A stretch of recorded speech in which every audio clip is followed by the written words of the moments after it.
penilai itu beda ya teman-teman gitu ya. Kemudian publikasinya, kalau mau lihat publikasinya Mas Sony, silahkan searching di Google Scholar atau di researchgate.net.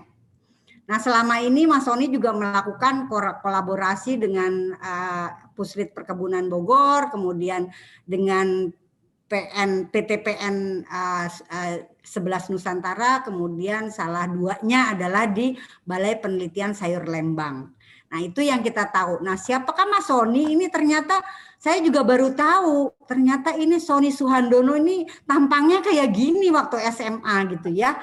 Waktu lihat ininya pas kita sekarang, saya siapa ini ya Mas Sony, siapa ini Sony yang mana gitu. Ternyata inilah dia Sony Suhandono, teman kita SMA gitu. Nah, kemudian teman-teman di sini sebagai moderator, saya juga akan membacakan tata tertib. Jadi bukan mau bagaimana, tapi kita mencoba bertata tertib gitu ya dalam webinar ini. Saya harap semua teman itu memute audionya pada saat narasumber memaparkan. Kemudian nanti pertanyaan akan dibagi menjadi beberapa sesi disesuaikan dengan waktu yang ada. Kita punya waktu sampai 17.30 kalau nggak salah ya Mas Joko. Kemudian peserta webinar dapat mengajukan pertanyaan melalui kolom chat atau raise hand. Moderator akan memilih pertanyaan dalam chat atau mempersilahkan peserta yang raise hand. Webinar akan ditutup 5 menit sebelum waktu habis, jadi 17.45 atau 7 lebih dikit kita akan menutup webinar ini. Jadi itulah dari saya. Kemudian saya persilahkan kepada Mas Dr. Sony Suhandono untuk mempresentasikan. Time is yours. Sekitar berapa menit Mas Sony kira-kira? Halo? Mas Sony, berapa menit kira-kira presentasinya? Ya, siap. Berapa menit kira-kira Mas? Monggo. 15 menit lah. Oke. Silakan Mas. Ya, izin share ya, sebentar. Ya.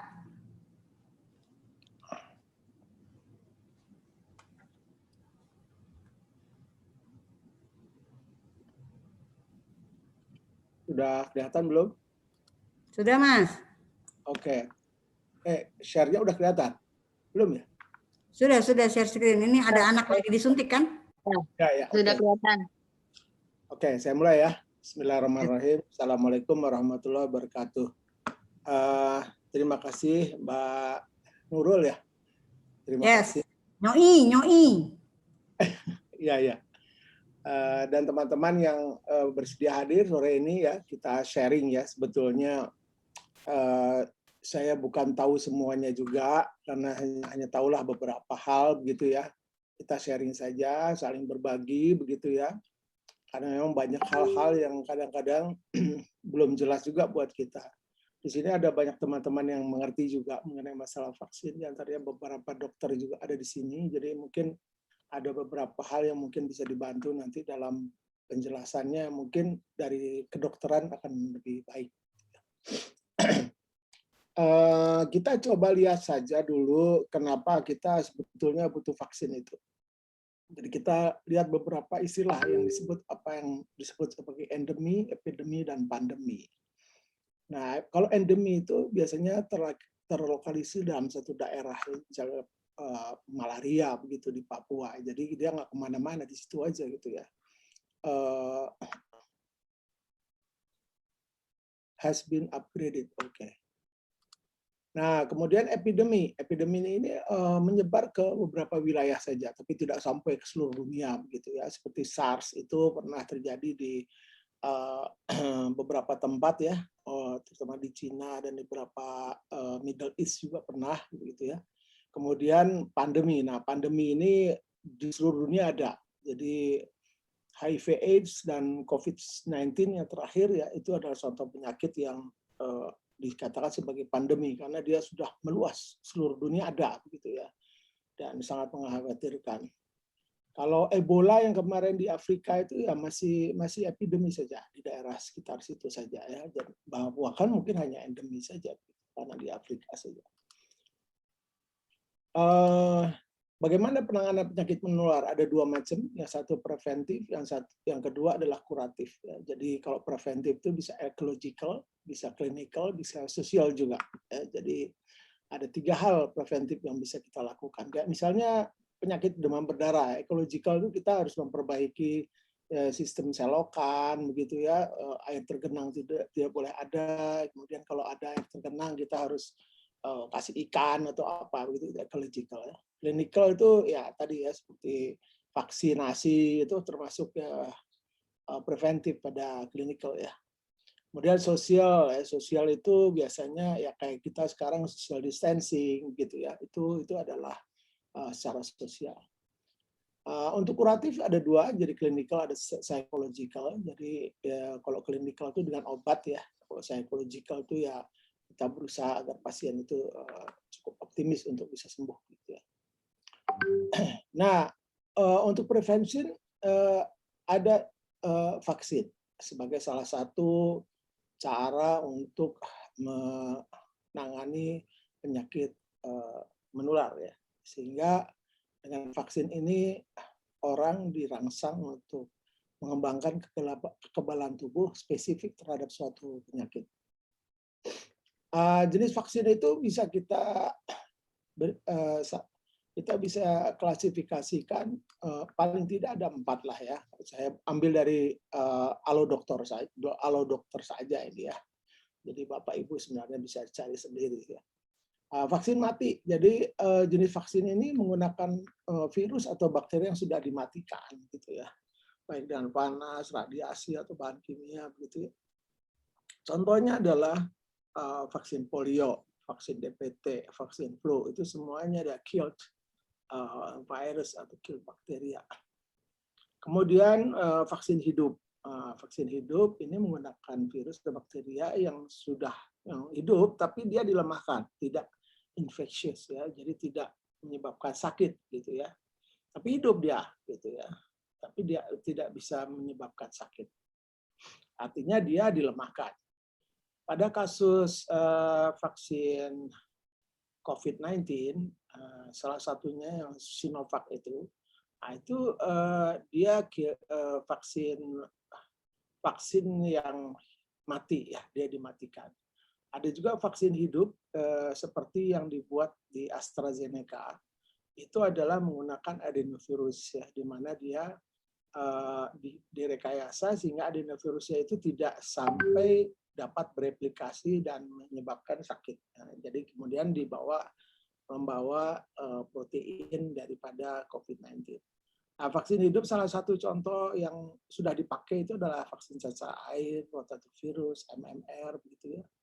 Terus ada juga vaksin toksoid, jadi menangkal efek racun dari bakteri berbahaya, terbuat dari racun bakteri yang diolah khusus supaya tidak berbahaya bagi tubuh. Toksoid ini tetanus misalnya, itu pakai toksoid. Kemudian difteri juga sama. Mas Sony, ada yang ini nih minta slideshow, tolong di slideshow Mas Sony, mungkin kurang besar kali ya. I see. Makasih Mas. Oke. Iya, gimana ya? Oke. Gitu ya, kali ya. Jadi vaksin biosintetik ini adalah vaksin yang memproduksi antigen secara khusus sehingga menyerupai struktur virus atau bakteri ya. Jadi nanti kita bisa lihat bentuknya kira-kira seperti apa. Jadi dia misalnya yang dikerjakan Ekman Institute ya. Dia mengambil gen yang dapat menyandi protein permukaan daripada virus COVID-19 atau SARS-CoV-2. Nah, protein itu kemudian diekspresikan di bakteri, kemudian nanti proteinnya diekstrak, kemudian dimurnikan, lalu kemudian disuntikan sebagai vaksin. Nah, itu yang dilakukan oleh Ekman Institute sejak awal ya untuk menghasilkan salah satu versi vaksin merah putih. Ada beberapa versi lain yang mungkin nanti bisa saya jelaskan. Hoax, apa itu hoax? Nah, mungkin teman-teman sudah tahu ya. Hoax itu berita yang tidak benar ya, tidak benar, bisa bohong kalau sengaja itu dikatakan bohong gitu ya. Atau bisa juga tidak sengaja, jadi kita memforward sesuatu yang kita tidak mengerti, begitu ya, tapi berdampak buruk pada orang lain ya. Dampaknya sama itu, yang sengaja maupun tidak sengaja, beritanya tetap tidak benar sehingga menyesatkan begitu ya. Hoax bisa jadi belief, nah ini yang bahaya. Jadi kalau kita belief pada hoax, itu akan kita bela habis-habisan. Ya. Jadi kalau kita belief bahwa vaksin itu berbahaya, maka Anda akan menyebarkan kepada setiap orang yang Anda kenal bahwa vaksin itu berbahaya. Bagaimana caranya? Cari aja di internet argumentasi yang mengatakan bahwa vaksin itu berbahaya. Ya, sebaliknya, kalau Anda yakin bahwa vaksin itu baik, Anda akan mencari yang baik-baik saja. Gitu. Nah, untuk bersikap netral itu kadang-kadang sulit karena banyak orang itu tidak memiliki background pengetahuan mengenai suatu informasi. Saya misalnya kalau dibohongi dengan ilmu sosial mungkin saya juga akan terkena juga gitu ya, karena saya tidak banyak hal mengetahui bagaimana ilmu sosial itu misalnya gitu ya.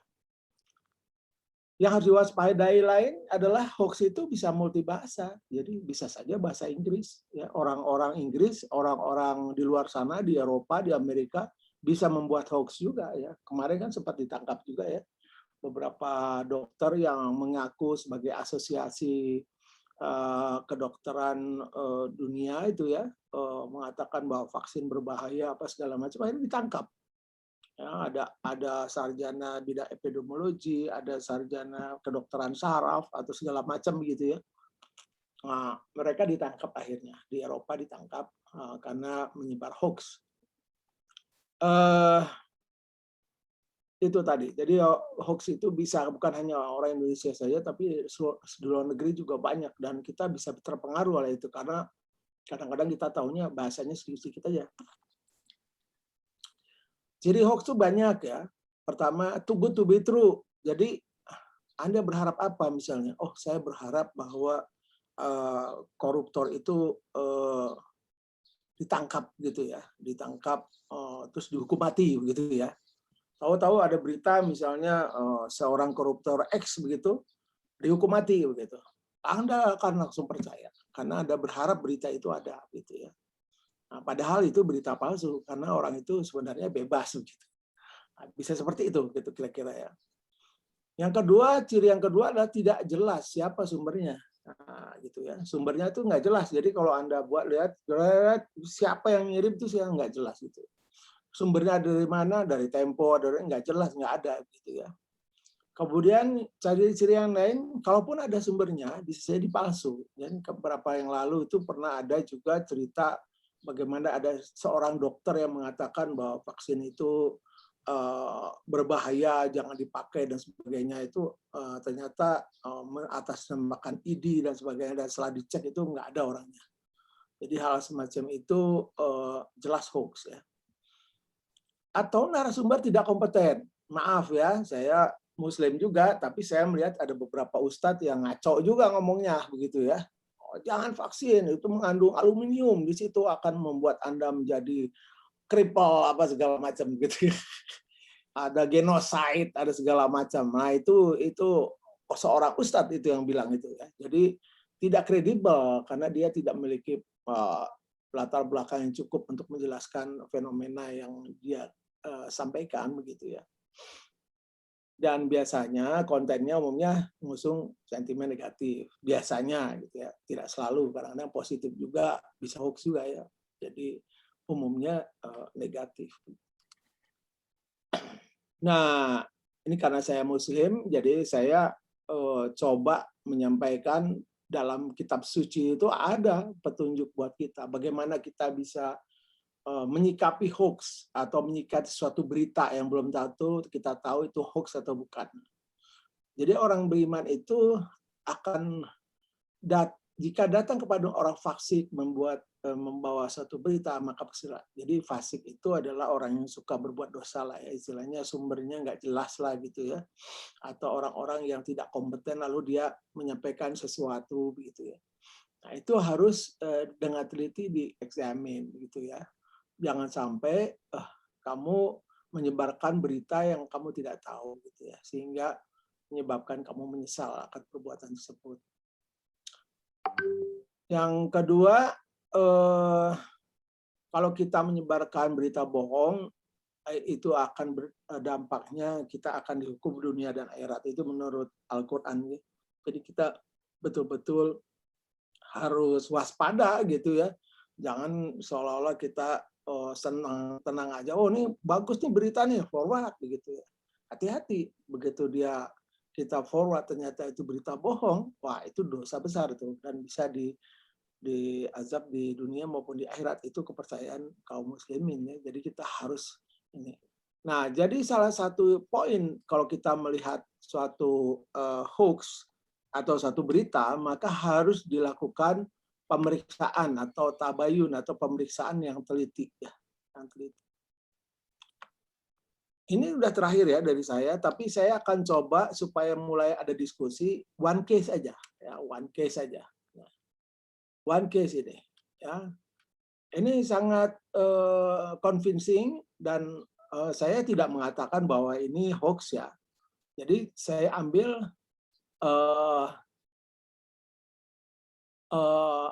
cerita mengenai sesuatu, mana nih? Nah ini coba baca ya, dibaca. Mungkin saya belum cukup, kurang kecil kali ya. Gimana ngecilinnya nih?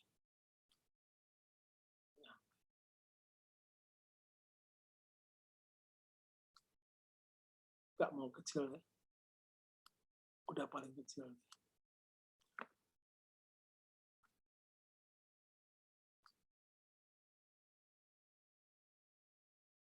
Nah, saya kasih judulnya aja deh. Ini ada sumbernya ya. Jadi kalau kita lihat, ini masih kelihatan nggak ya? Udah keluar ya? Masih kelihatan. Masih kelihatan ya? Masih. Jadi ini kalau Anda baca nih ya, ini adalah hasil penelitian laboratorium, perbedaan antara sel darah orang yang belum divaksin dengan sel darah orang yang sudah divaksin. Hasilnya mengejutkan. Sel darah orang yang sudah divaksin mengalami kerusakan dan perubahan, bla bla bla bla bla. Ya ini ada beberapa. Dua paper penelitian dipublikasi di jurnal Inorganic Chemistry menyimpulkan bahwa aluminium adjuvan dalam perusak sel di otak maupun di neural sel endotelial microvasal. Itu kalimat-kalimat yang mungkin menurut orang awam keren gitu ya. Oh itu aluminium adjuvan, terus kayaknya keren nih, bener nih kelihatannya nih ya. Terus papernya ada tuh. Wah. Jadi kalau kita lihat ini bakal ke atas. Sumber papernya ada tuh. Oh, silakan dibaca gitu ya. Nih papernya ada. Nah, tapi orang sudah sampai sini saja, orang sudah percaya. Saya ingin tanya di antara Bapak Ibu, kira-kira informasi ini bisa dipercaya nggak? Saya nggak mengatakan hoax ya. Ini bisa saja benar untuk for some extent gitu ya. Jadi sangat meyakinkan. Sampai sini itu orang kebanyakan mengatakan bahwa ini benar, ya. Jadi bisa jadi benar, gitu ya. Mungkin Dr. Oni bisa kasih pendapat apa benar nih adjuvan dari aluminium itu pada vaksin bisa menyebabkan kerusakan pada sel endotelial otak, begitu ya. Gimana Pak Oni mungkin bisa memberikan pandangan-pandangannya Pak?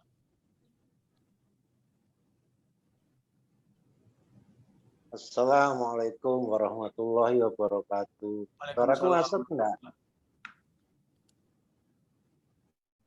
Masuk suaranya, monggo. Masuk, Dok. Baik.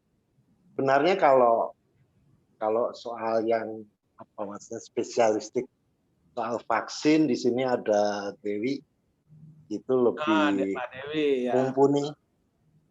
mumpuni, tapi kalau kita bicara, maksudnya cara berpikir yang akal sehat ya, maksudnya ya. Logik, ya, maksudnya jadi kita tidak boleh berpihak. Misalnya begini, karena yang neliti ini Dewi, maka pasti benar, itu nggak boleh begitu. Jadi contohnya kan, aku nggak akan bahas yang kasus yang ditampilkan, tetapi pada prinsipnya ngajak berpikir aja. Jadi misalnya ada pernyataan yang sering aku ungkap gitu, yang paling gampang, beras kencur itu bikin ganteng misalnya. Kita harus moderate dalam hal ini, di tengah, bisa ya bisa enggak. Kemudian mana trialnya, mana risetnya. Nah, kemudian kita lihat apakah penelitiannya itu cukup bagus, jelek gitu. Biasanya kalau ini Dewi, Sony tahulah apa katakanlah verifikator atau editor mana yang memang kompeten untuk meneliti, untuk melihat, memverifikasi penelitian itu oke atau tidak. Jadi prinsipnya begitu. Jadi kalau ada sesuatu klaim-klaim begitu, ya kita jangan lalu mengatakan iya, tapi bisa ya, bisa enggak. Kemudian mana bukti ilmiahnya? Prinsipnya begitu. Yang kadang-kadang kita suka terjerumus itu pada satu sisi, orang karena ketidaksukaan lalu mengatakan, wah itu pokoknya nggak benar. Ini buktinya gitu. Yang seperti yang diungkap Sony ini ya kita lihat itu, maksudnya kalaupun itu sebagai bukti trial, cukup nggak itu, soheh nggak, artinya valid nggak gitu. Pada satu sisi ada juga yang karena mendukung suatu tindakan, lalu trialnya belum cukup, kita mengatakan itu pasti, itu juga nggak boleh. Jadi paling komentarku itu. Jadi kata akhirnya yang sering dijadikan sebagai sebuah perdebatan kalau di sisi kesehatan. Jadi kalau ada seseorang ini bisa vaksin apa enggak, itu gampang. Jadi dilihat aja, misalnya dia punya komorbid enggak, penyakit penyerta, kemudian tua enggak gitu ya, dan sebagainya, dan seterusnya ada parameternya. Kita tidak boleh karena ketidaksetujuan lalu mengatakan pokoknya itu kagak bisa. Sebaliknya juga kita tidak boleh terjerumus, pokoknya bisa lah, itu kan demi berakhirnya pandemi dan lain-lain. Jadi prinsipnya kita harus kritis, gunakan akal sehat. Jadi kalau memang bisa divaksin, katakan bisa, jangan mengatakan tidak bisa, tapi sebaliknya kalau memang nggak bisa, ya jangan bilang bisa divaksin. Nah terus kalau kita bicara vaksinnya itu sebenarnya modelnya kayak apa, yang Sinovac maupun yang lain-lain, mungkin Dewi yang lebih tahu. Jadi kalau kasus ini intinya sebenarnya kan yang ditampilkan Sony ini kan, Dr. Sony ini ngajak kita berpikir untuk menggunakan akal sehat ya. Maksudnya cara berpikir kita begitu. Kalau memang yang ditampilkan itu penelitiannya valid, oke. Kalau enggak, ya jangan klaim begitu. Main ada perubahan sel darah merah atau sel darah berubah dari mana? Mana buktinya? Mungkin gitu ya. Oke. Nuwun, nanti mungkin Dewi lebih kompeten. Ya. Matur nuwun Dr. Roni. Jadi kita sudah dengar seorang dokter menyampaikan pemikiran beliau, dan saya pikir itu suatu sikap yang bisa sangat kita hargai. Kita coba analisis. Pertama, judul saja. Bukti vaksin merusak sel darah dan sel otak manusia yang mendapat suntikan vaksin. Ini kalimatnya aja bukan bahasa Indonesia yang benar dan baik dan benar ya Bu ya. Gimana menurut Bapak Ibu? Bukti vaksin merusak sel darah dan sel otak manusia yang mendapat suntikan, gimana? Kalau bahasa Indonesia, orang yang mendapat suntikan vaksin dapat mengalami kerusakan sel darah dan sel otak, mungkin begitu ya maksudnya. Itu dari segi judul saja. Bla bla bla bla bla, pokoknya dikatakan bahwa adjuvan aluminium itu dapat menyebabkan Alzheimer dan sebagainya. Nah, ketika kita membaca itu ada referensinya di sini. Ini nggak jelas nih siapa yang mengarang, orang ini menulis siapa, itu nggak ada ya. Jadi kita perlu suspek di situ ya, bahwa yang menulis ini nggak jelas siapa. Tapi dia kasih sumber. Nah, sumber ini kita baca sumbernya. Apakah sesuai dengan apa yang ada di sini? Kadang-kadang orang malas membaca. Oh, ada sumbernya ini. Oh, terus karena nggak bisa bahasa Inggris, dicoba dilihat aja. Oh, ada aluminiumnya juga, ada nerve-nya juga, ada red blood cell begitu ya. Ada cerita gitu. Oh, mungkin benar ini. Orang bisa mengatakan itu benar. Nah, jadi kalau dibaca itu papernya itu nggak ada hubungan dengan ini. Nah, saya ingat juga dengan pernyataan Dr. Oni sebelum kita melakukan pada waktu seminar yang lalu. Dr. Oni mengatakan memangnya natrium di garam sama natrium yang ada di tanah itu dalam keadaan ya logam itu sama atau tidak gitu. Seperti itu ya. Aluminium yang di dalam vaksin itu apa sama dengan aluminium yang diteliti dalam paper itu. Kata aluminium itu sebetulnya apakah dia berdiri sendiri atau dia merupakan satu senyawa. Jadi itu salah satu hal yang mungkin bisa kita pakai sebagai patokan dalam menilai suatu informasi. Jadi pengetahuan kimia paling tidak bisa membantu kita juga untuk berpikir sehat tadi yang dikatakan Dr. Oni tadi. Saya sengaja menanyakan ke Dr. Oni karena Dr. Oni sendiri yang mengatakan pada waktu itu clue-nya seperti itu ya. Jadi salah satu cara adalah kalau orang mengatakan aluminium ajuvan itu apa molekulnya gitu ya, sama nggak dengan molekul yang diceritakan dalam paper itu gitu ya. Nah itu juga sebagai bahan juga buat kita untuk menilai bahwa ini seolah-olah benar begitu ya, tapi secara feeling sudah nggak enak kita. Dan dia mengatakan semua vaksin, karena nggak semua vaksin itu menggunakan ajuvan aluminium. Ini pernyataannya kan general vaksin, artinya semua vaksin yang merusak sel darah merah dan sel kanker manusia. Luar biasa. Ya, jadi kadang-kadang informasi yang benar di A dan di B, kalau disatukan itu jadi salah gitu ya, karena nggak kontekstual akhirnya gitu. Ya, jadi kira-kira seperti itu. Nah ini sekedar satu gambaran saja. Lalu yang kedua, saya coba perlihatkan sebuah film pada Bapak Ibu. Mungkin sebentar saja, ini hanya 2 menit saja. Saya akan share lagi. Ini filmnya.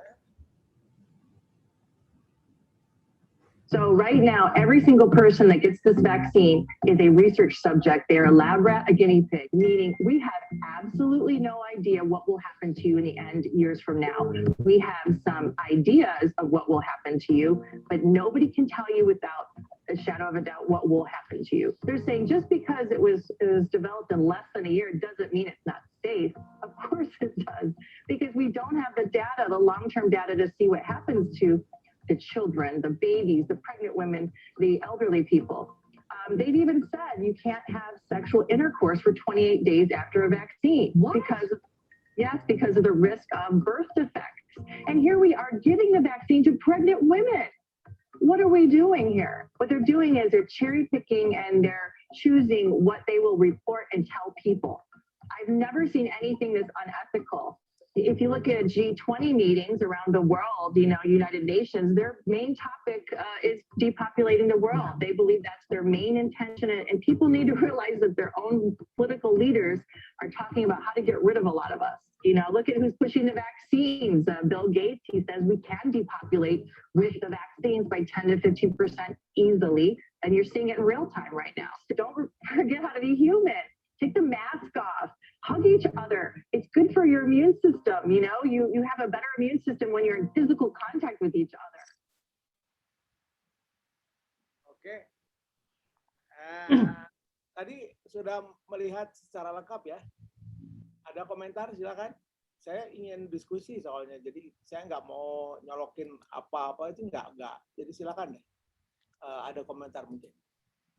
Oke, saya pikir lewat saya ya, kalau ada yang mau nanya ya, monggo. Ya, silakan. Terus tadi Dr. Sony, Mas Sony, saya tuh tadi mau komen yang tentang bukti tadi, yang artikel tadi. Itu kan biasanya artikel itu kan ada, dia keluar di jurnal apa? Tadi ada Science Hub. Science Hub itu biasanya kan digunakan untuk nge-crack ya, nge-crack artikel gitu. Nah, itu artikelnya di jurnal apa? Jurnal sekarang kan ada yang jurnal Predator tanpa reviewer yang jelas gitu kan.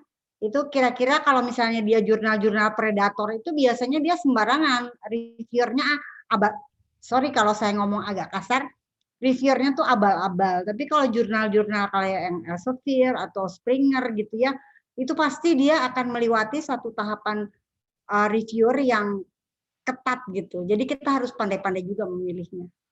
Oke. Teman-teman kira-kira siapa yang mau menanggapi? Nah, ini ada dari Mbak Rosita. Pertanyaannya tentang AstraZeneca, katanya bisa menggumpalkan darah, tergumpal-gumpal. Bisa mati ya gitu. Nah, ini gimana nih? Mohon tanggapan. Bu Dewi mungkin monggo ya, teman-teman di luar negeri kadang-kadang lebih update nih dari AstraZeneca bisa menggumpalkan darah, bener apa enggak? Bisa mati dong katanya gitu kan? Ada beberapa kasus ya yang katanya setelah vaksinasi terjadi pembekuan darah, tapi sebetulnya rate-nya itu kecil sekali, dan kalau dilihat antara yang AstraZeneca maupun Pfizer kurang lebih sama. Tapi kenapa misalnya yang diekspos cuma AstraZeneca? Mungkin nggak ngerti, saya nggak tahu kalau ada bisnis berhubungan dengan bisnis atau ya memang awalnya orang pada skeptis ya karena ada case itu kan baru suspek ya. Biasanya yang saya tahu itu kemarin itu suspek bahwa itu terkait dengan vaksinasi. Namun saya belum dapat papernya yang betul ya. Jadi researchnya seperti apa. Tapi banyak kemudian pernyataan-pernyataan yang dikeluarkan baik dari companies atau mungkin dari negaranya mengatakan bahwa sebetulnya itu tidak terkait dengan vaksinasi begitu ya. Bisa saja itu untuk ngeles juga bisa saja, saya tidak tahu persis. Tapi intinya buat kita memang beberapa negara kita lihat saja sudah melakukan precaution ya, jadi mereka hanya menggunakan AstraZeneca untuk orang-orang di atas 55 kalau nggak salah. Artinya elderly. Nah, karena di range umur itu AstraZeneca tidak memiliki case yang berbahaya seperti tadi ya, yang trombosis itu katanya di bawah. Karena orang-orang di bawah itu. Dan itu sangat sedikit ya, sangat sedikit. Kasusnya. Ada yang mengatakan nih, ya gimana? Mas Sony, mohon maaf, bisa tolong di share screen-nya, di stop dulu biar semuanya wajah terlihat. Oke.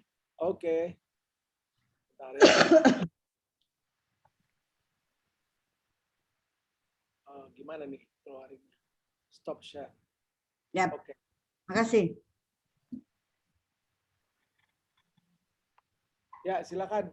Tadi ada apa yang angkat tangan ya? Sekarang nih ada siapa yang angkat tangan? Resen siapa nih? Tapi di dalam ini ada, saya lihat ada Ferry. Nina. Nin mau ngomong atau mau dibacain aja, Nin? Halo? Bacain Nina? aja. Dibacain aja. Oke, saya bacain ya.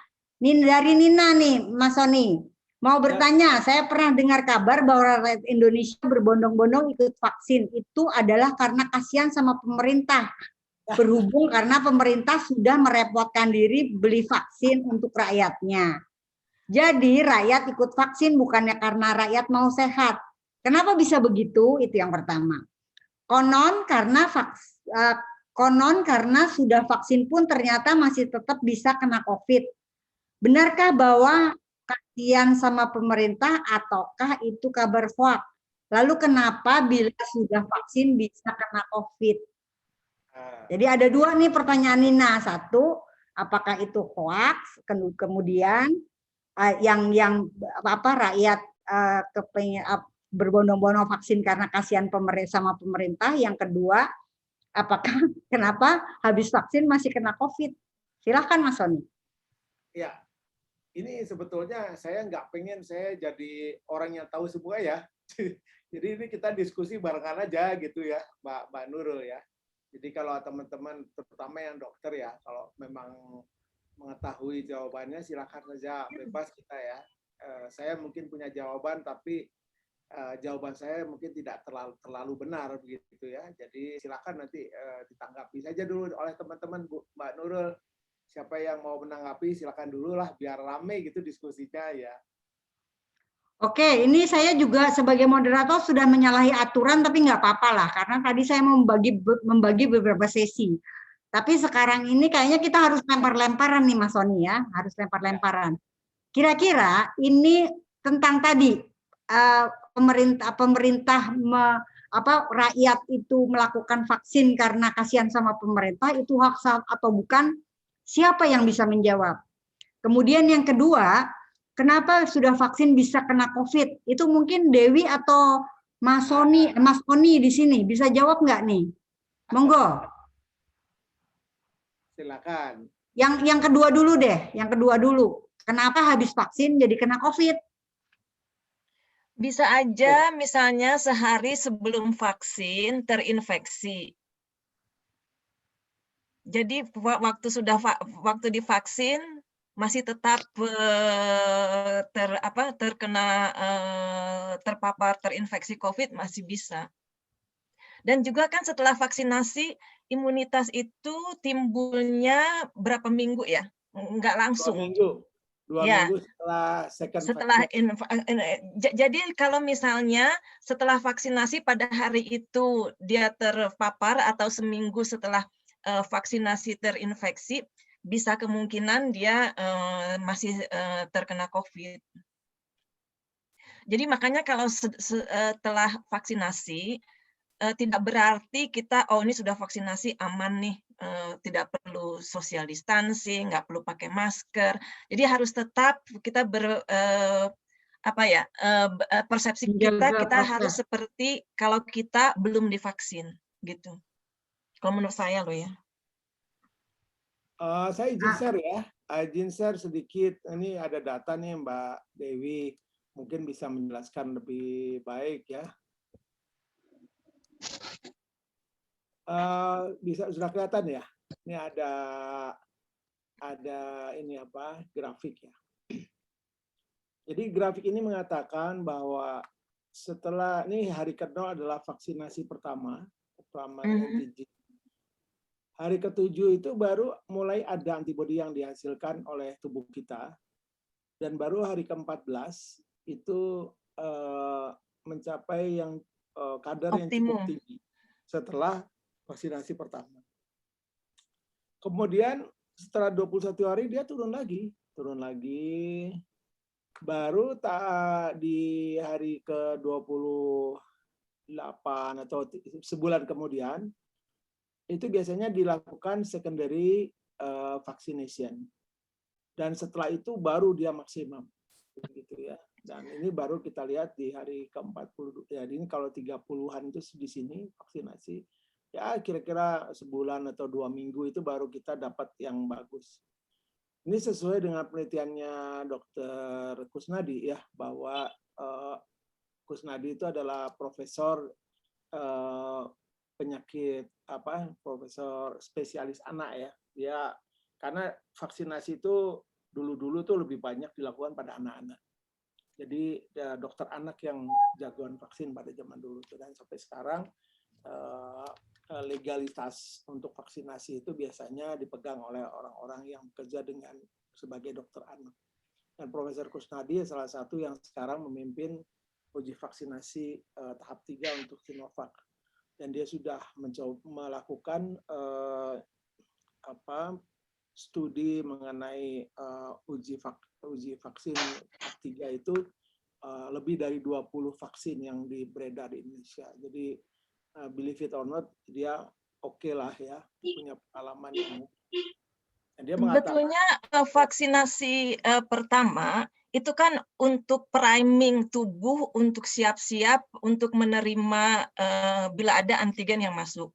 Jadi sebetulnya waktu setelah vaksinasi pertama itu dia sebagai pembelajaran terhadap tubuh untuk siap-siap menerima apabila ada antigen yang masuk.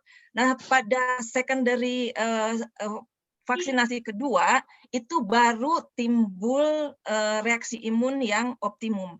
Jadi sebetulnya pada vaksinasi pertama itu dia jadi sel T, sel B segala macam lah ya, makro itu diperkenalkan bahwa ini loh nanti ada sebabnya ini kan imunitas yang spesifik ya, bukan innate ya, bukan yang umum. Nah, itu jadi si tubuh itu dipersiapkan apabila ada antigen yang masuk.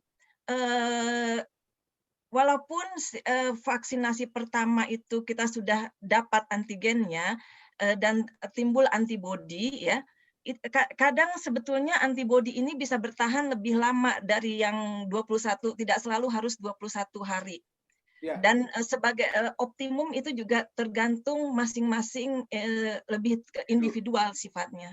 Karena ini banyak faktor-faktor imunologi yang berperan dan sampai sekarang itu belum semua terbuka ya peran masing-masing dari sistem imun. Oke, yang kedua tadi nih kan kita nih lagi hoax nih ya. Yang pertama mungkin dijawab. Tadi saya kelihatannya kalau dari dengan bahasa sederhananya, vaksin pertama itu adalah memperkenalkan badan kita kalau mau ada barang lain untuk masuk gitu kan. Nanti setelah itu vaksin kedua, barulah setelah kan udah kenalan tuh, barulah imunitasnya dia bisa terbentuk naik gitu kan. Inti kira-kira seperti itu bahasa sederhananya. Nah, sebelum saya ada Mas Kunto ini yang mau nanya, tapi yang kedua ini kira-kira ini kan menyangkut hoax nih. Ada nggak yang bisa ini atau kita skip aja pertanyaan ini karena ini kan Nina, bagaimana Nin? Nin, apakah rakyat itu berbondong-bondong hanya untuk ini itu hoax apa bukan gitu? Apakah memang kesadaran masyarakat Indonesia sudah sedemikiannya atau kasihan? Katanya kan ada yang bilang kasihan sama pemerintah udah beli vaksin terus kalau nggak divaksin mubazir vaksinnya gitu. Itu bener ya sih? Kayaknya gue heran ya, gimana ya kayak ngeliat kayak di Istora gitu kan. Waktu gue vaksin di Istora itu kan gara-garanya ada di satu tempat yang gue udah diundang, ternyata dibilang ternyata di umur gue skor 4 bulan dari 60 tahun kan. Terus sebel banget gitu, udah jauh-jauh ke Cilandak, terus ternyata karena keluar kan berarti gue merentankan diri untuk kena kan, walaupun cuma naik kayak gokar gitu misalnya, tapi terus udah gitu karena gue ditolak, abang gue bilang lo ke Istora aja kan tinggal nyebrang tuh naik MRT ke Fatmawati, oke gue kesana. Dan itu kan kayak suasananya mirip-mirip waktu Paralympic Games gitu, rame. Ini orang-orang semua pada sedang menghibur pemerintah atau kayak gue gitu baru ditolak di satu tempat. Jadi ya nggak tahu gitu. Jadi tiba-tiba gue merasa bingung aja dan ya terus terang aja kenapa gue udah vaksin adalah karena gue budek dengan suruhan-suruhan abang. Vaksin lo kayak gitu kan. Terus ternyata nggak cuman gue yang punya alasan bodoh karena gue biar nggak budek sama abang gue, tapi ternyata banyak orang Indonesia yang cuma kasihan sama pemerintah. Aduh, lucu aja sih. Jadi dagelan gitu buat gue kayaknya vaksin ini. Oke, vaksin buat dagelan. Tapi nanti kita keep dulu ya. Kita keep dulu statement ini. Kata Mita mengatakan Ada bahwa tambahan boleh Nyoy? boleh, Tambah. boleh. Silakan. Ini kalau Mas ini yang pertama itu ya tentang vaksinasi pertama dan kedua. Di sini dari pemerintah yang Inggris yang public health-nya itu sudah ada penelitian bahwa ya setelah suntikan pertama itu antibodi masih ada sekitar sampai 3 bulan setelah vaksinasi. Jadi makanya yang di Inggris programnya vaksinasi kedua itu antara 10 minggu sampai 12 minggu setelah vaksinasi pertama. Beda ya sama kita. Jadi Kita kan jadi kita 14 hari. 28 hari itu udah turun semua antibodinya. Jadi masih ada. Tapi vaksinnya pakai apa? AstraZeneca atau Yang Pfizer juga. Kan yang 2 minggu itu waktu clinical trial memang antara vaksinasi pertama dan vaksinasi kedua itu 2 minggu jumlahnya. Tapi kemudian karena ada banyak kendala, terutama ketersediaan vaksin dan lain-lain, dilakukan lagi uji klinik. Dan menurut uji klinik yang terakhir bahwa vaksinnya itu antibodi masih ada setelah vaksinasi pertama itu, jadi masih ada kurang lebih 3 bulan setelah vaksinasi pertama. Jadi vaksinasi kedua bisa diperpanjang waktunya antara vaksinasi pertama dengan vaksinasi kedua. Oke, makasih Wi. Kita berhenti di sini dulu. Nih ada Kunto sama Om Kunto sama Om Sahril Kaluku. Om Kunto ini nanya, berapa lama terbentuk antibodi bagi orang yang sudah kena COVID? Oh, Mas Soni. Terus dari Pak Om Sahril Kaluku, setelah suntikan pertama ada beberapa orang yang kondisinya menjadi drop. Apakah kalau kita mau divaksin kondisi harus fit? Monggo. Yang pertama dulu dari Om Kunto dulu, berapa lama terbentuk antibodi bagi orang yang sudah kena COVID? Maksudnya bertahannya antibodi ya? Mas Kunto, jelasin apa bertahan atau terbentuknya? Ya, kan kalau dilihat panduan dari pemerintah itu kan orang yang sudah kena COVID itu tidak boleh vaksinasi selama 3 bulan. Jadi kalau misalnya maksud saya 3 bulan dari setelah kena itu sebaiknya tidak usah vaksin. Artinya ada asumsi bahwa kedokteran sudah mempelajari bahwa setelah kena itu dalam 3 bulan tuh orang masih punya antibodi yang baik gitu loh untuk bisa dia terhindar dari penyakit COVID-19 yang berat begitu. Meskipun dalam kenyataannya sekitar 10-20% populasi yang sudah pernah kena itu bisa kena lagi gitu ya.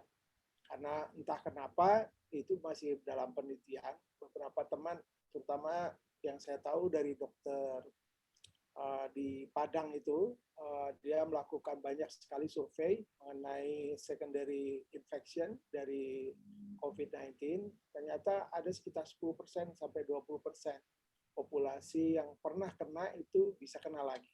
Tapi yang lain oke-oke saja. Diduga sekitar 3 bulan. Berarti jawabannya 3 bulan Om Kunto. Dan ini bukan hoax loh ya. Bisa sampai 6-8 bulan sebenarnya. Nah, itu Mbak Dewi ada tahu. yang iya. Nah, tuh. Tapi kan karena setiap orang itu reaksinya berbeda-beda. Misalnya kita sudah kena COVID bisa reinfeksi ya. Itu karena tidak semuanya menghasilkan antibodi yang cukup. Jadi kadang-kadang ada orang tertentu yang misalnya terkena COVID, tapi kemudian karena sistem imunnya lemah, jadi imunitasnya tidak bertahan lama. Jadi makanya dia sebelum 3 bulan misalnya bisa aja terinfeksi lagi. Oke, jadi intinya adalah imunitas itu tergantung pada sangat tergantung pada personal gitu ya. Jadi ada yang bisa tadi 3 bulan, ada yang bisa 8 bulan, mungkin ada yang bisa lebih. Terjawab ya Mas Kunto ya. Kemudian yang ini nih udah Bang Sahril nih ya. Setelah suntikan pertama ada beberapa orang yang kondisinya menjadi drop. Apakah kalau kita mau divaksin kondisinya harus fit? Nih, kayaknya pengalaman pribadi nih, Mas Soni nih. Monggo. Ya, itu masing-masing lagi ya. Nanti Mbak Dewi bisa cerita lah ya. Atau teman-teman dokter juga, Pak Oni segala macam itu, teman-teman dokter, Mas Joko juga bisa cerita lah. Karena kondisi orang itu kan beda-beda. Kemarin saya hari ketiga hancur badan saya, ya sudah kayak flu berat lah, sakit perut lah, sakit jantung saya sakit gitu ya, leher saya sakit, perut saya sakit, jadi semuanya sakit gitu. Tapi ya cuma sehari, sudah besoknya udah santai lagi saya, nggak ada rasa apa-apa lagi, alhamdulillah gitu ya. Jadi itu seperti itu. Ada yang santai-santai, teman saya itu cuci darah juga, pasien cuci darah, tapi dia baru setahunan lah. Dia nggak merasa apa-apa. Dampaknya cuma lapar aja. Dia tiap hari lapar, makan aja gitu. Jadi masing-masing orang reaksi terhadap vaksinasi itu beda-beda gitu ya. Ada yang santai-santai. Teman saya yang sehat juga nggak ngerasa apa-apa, nggak ngerasa lapar, nggak ngerasa sakit, nggak ada apa-apa gitu. Jadi nggak masalah. Jadi memang dalam vaksinasi itu biasa reaksi terhadap vaksin itu selama tidak parah betul itu masih dalam batas-batas yang biasa. Oke, Bang Sahril, Om Sahril, saya tambahin nih ya. Kalau nggak salah di waktu vaksin itu ada isian kan form. Apakah Anda komorbid, tekanan darahnya berapa, menderita gula apa enggak? Berarti kan harus fit kan? Gitu. Jadi kalau misalnya gulanya tinggi, pasti harus di-maintain dulu supaya ini katanya teman-teman, saya juga belum divaksin karena saya penyintas. Saya sudah punya. Masalahnya, ya Mbak Nurul, masalahnya saya kan mau bawa orang tua nih. Nah, kalau orang tua namanya udah umur, saya menakar fitnya tuh seperti apa gitu. Kadang-kadang lemes gitu kan. Kondisi badan kan yang namanya orang tua udah berumur ya. Kalau tadi indikatornya tekanan darah itu kan bisa kelihatan dan diukur ya. Ya enggak? Nah, kalau misal orang tua saya kan kadang aduh lemes, perasaannya lemes. Nah, itu yang susah. Maksud saya kalau badan merasa lemes gitu mungkin jangan dulu kali ya. Katakan. Jadi gitu loh Om Soni. Pak Sahril, jadi gini bagusnya kalau orang tua kita mau vaksin, kita periksain aja dulu ke dokter. Kita bawa ke dokter, lalu biar nanti yang examine dokternya. Dokter itu tahu kok gimana caranya, di wawancara biasanya atau nanti dia periksa darah apa segala macam, sehingga tahu persis kan kondisi pasiennya seperti apa. Saya kan memang lagi rawat jalan sih. Iya, saya cuci darah Pak. Jadi saya cuci darah, saya punya darah tinggi. Saya juga ada indikasi penyakit jantung juga, jadi banyak saya itu. Kemudian melihat kondisi saya, detak jantung saya masih normal. Kemarin dilihat memang ada gejala tapi ya masih tolerable lah begitu ya. Kemudian tekanan darah saya 130, 140 gitu ya. Terus kemudian saya cuci darah masih rutin. Tampilan wajah saya, ngobrol saya masih sehat begitu ya. Akhirnya dibolehkan. Tidak sesak napas, tidak ada air di paru-paru. Saya dalam kondisi sehat, oleh sebab itu dibolehkan. Oke. Boleh. Boleh, asalkan dia dalam keadaan sehat. Orang gula boleh, asal terkendali gulanya. Jadi misalnya gula biasanya 200 gitu ya. Tapi pada waktu mau vaksinasi dia bisa turunin ke 120, that's fine. Gitu. Oke. Kalau pas lagi mau vaksinasi dia 300 ya nggak boleh gitu. Jadi yang penting diperiksa ke dokter atau diperiksakan labnya, nanti dokter juga periksa lab juga bisa gitu ya. Nanti dokter lah yang menentukan. Saya kira itu otoritinya mereka lebih baik begitu. Oke, thank you. Oke, di sini Bang Saril. Mungkin Yep. kurang puas. Kalau kurang puas kita di sini ada Mas Oni gitu ya. Mas Oni mau nambahin nggak? Boleh. Halo. Ya. Halo. Halo Mas Ya, Oni. Oni. Suaraku bagus nggak? Ya, Bagus bagus. sekali. Bagus, Omahku Sinden. yang besok soalnya. Sinden. Ayo cepetan, tambahin, ayo. Baik. Kalau soal parameter seseorang bisa divaksin atau tidak, itu penentunya verifikator di tempat vaksin ya. Jadi contohnya aja begini, ada data. Gini, saya potong nih, Om Dok, jangan terlalu melebar ya. Jadi kasusnya Bang Sahril ini adalah orang tuanya umurnya berapa Bang? Di atas 80 lah yang jelas. Nah, 80. Itu kira-kira Karena kalau saya mau ajak, aku kondisinya takut. kayak apa gitu loh, biar bisa divaksin. Itu pertanyaannya. Ya baik, tak jawab ya. Baik, tak jawab. Itu nggak bisa untuk patokan. Sekarang Anda umur 15 pasti oke, 80 nggak oke, nggak bisa Nyai. Makanya aku jelasin dulu, coba tak jelasin ya. Jadi di situ ada otoritas yang disebutkan Sony verifikator. Satu, faktor apa? Umur misalnya gitu ya. Ada nih 2 orang dengan umur yang sama, 80 tahun beda. Jadi di dunia medis itu sangat individual. Kita cara berpikirnya yang paling gampang, nggak kayak mesin nih. Mesin Suzuki tipe K12 itu sama deh semua. Orang nggak bisa. Yang satu umur 80, dia habis cukup makan minum, yang satu tadi datang ke vaksin nggak cukup makan minum, udah beda. Nah jadi disitulah peran verifikator dalam hal ini. 1, umur. 2, penyakit komorbid, gitu ya. Contohnya kondisi jantung, kondisi paru-paru, diabetes apa enggak, dan lain-lain. Ada nih, contohnya di depan kita ada Sony, Dokter Sony, dia cuci darah. Sekarang kalau aku mau tanya nih, ada orang lain cuci darah, verifikatornya berani nggak mengizinkan dia untuk vaksin? Ada risiko itu. Nah sekarang Sony merasa saya sehat, verifikatornya mengatakan sehat, lalu dia divaksin, gitu kan? Dan kalaupun misalnya verifikatornya jangan dulu deh, kalau misalnya Sony mengatakan nggak apa-apa dok deh, saya nanti kalau ada risiko severity-nya, maksudnya masuk ke kondisi kritis, saya tanggung jawab, saya tanda tangan nggak apa-apa. Beda lagi. Jadi dengan demikian itu sangat tergantung pada verifikator, makanya harus ada informed consent, gitu ya. Jadi ada faktor penyakit komorbid, usia, nggak bisa dijelasin satu-satu, kepanjangan nanti ya.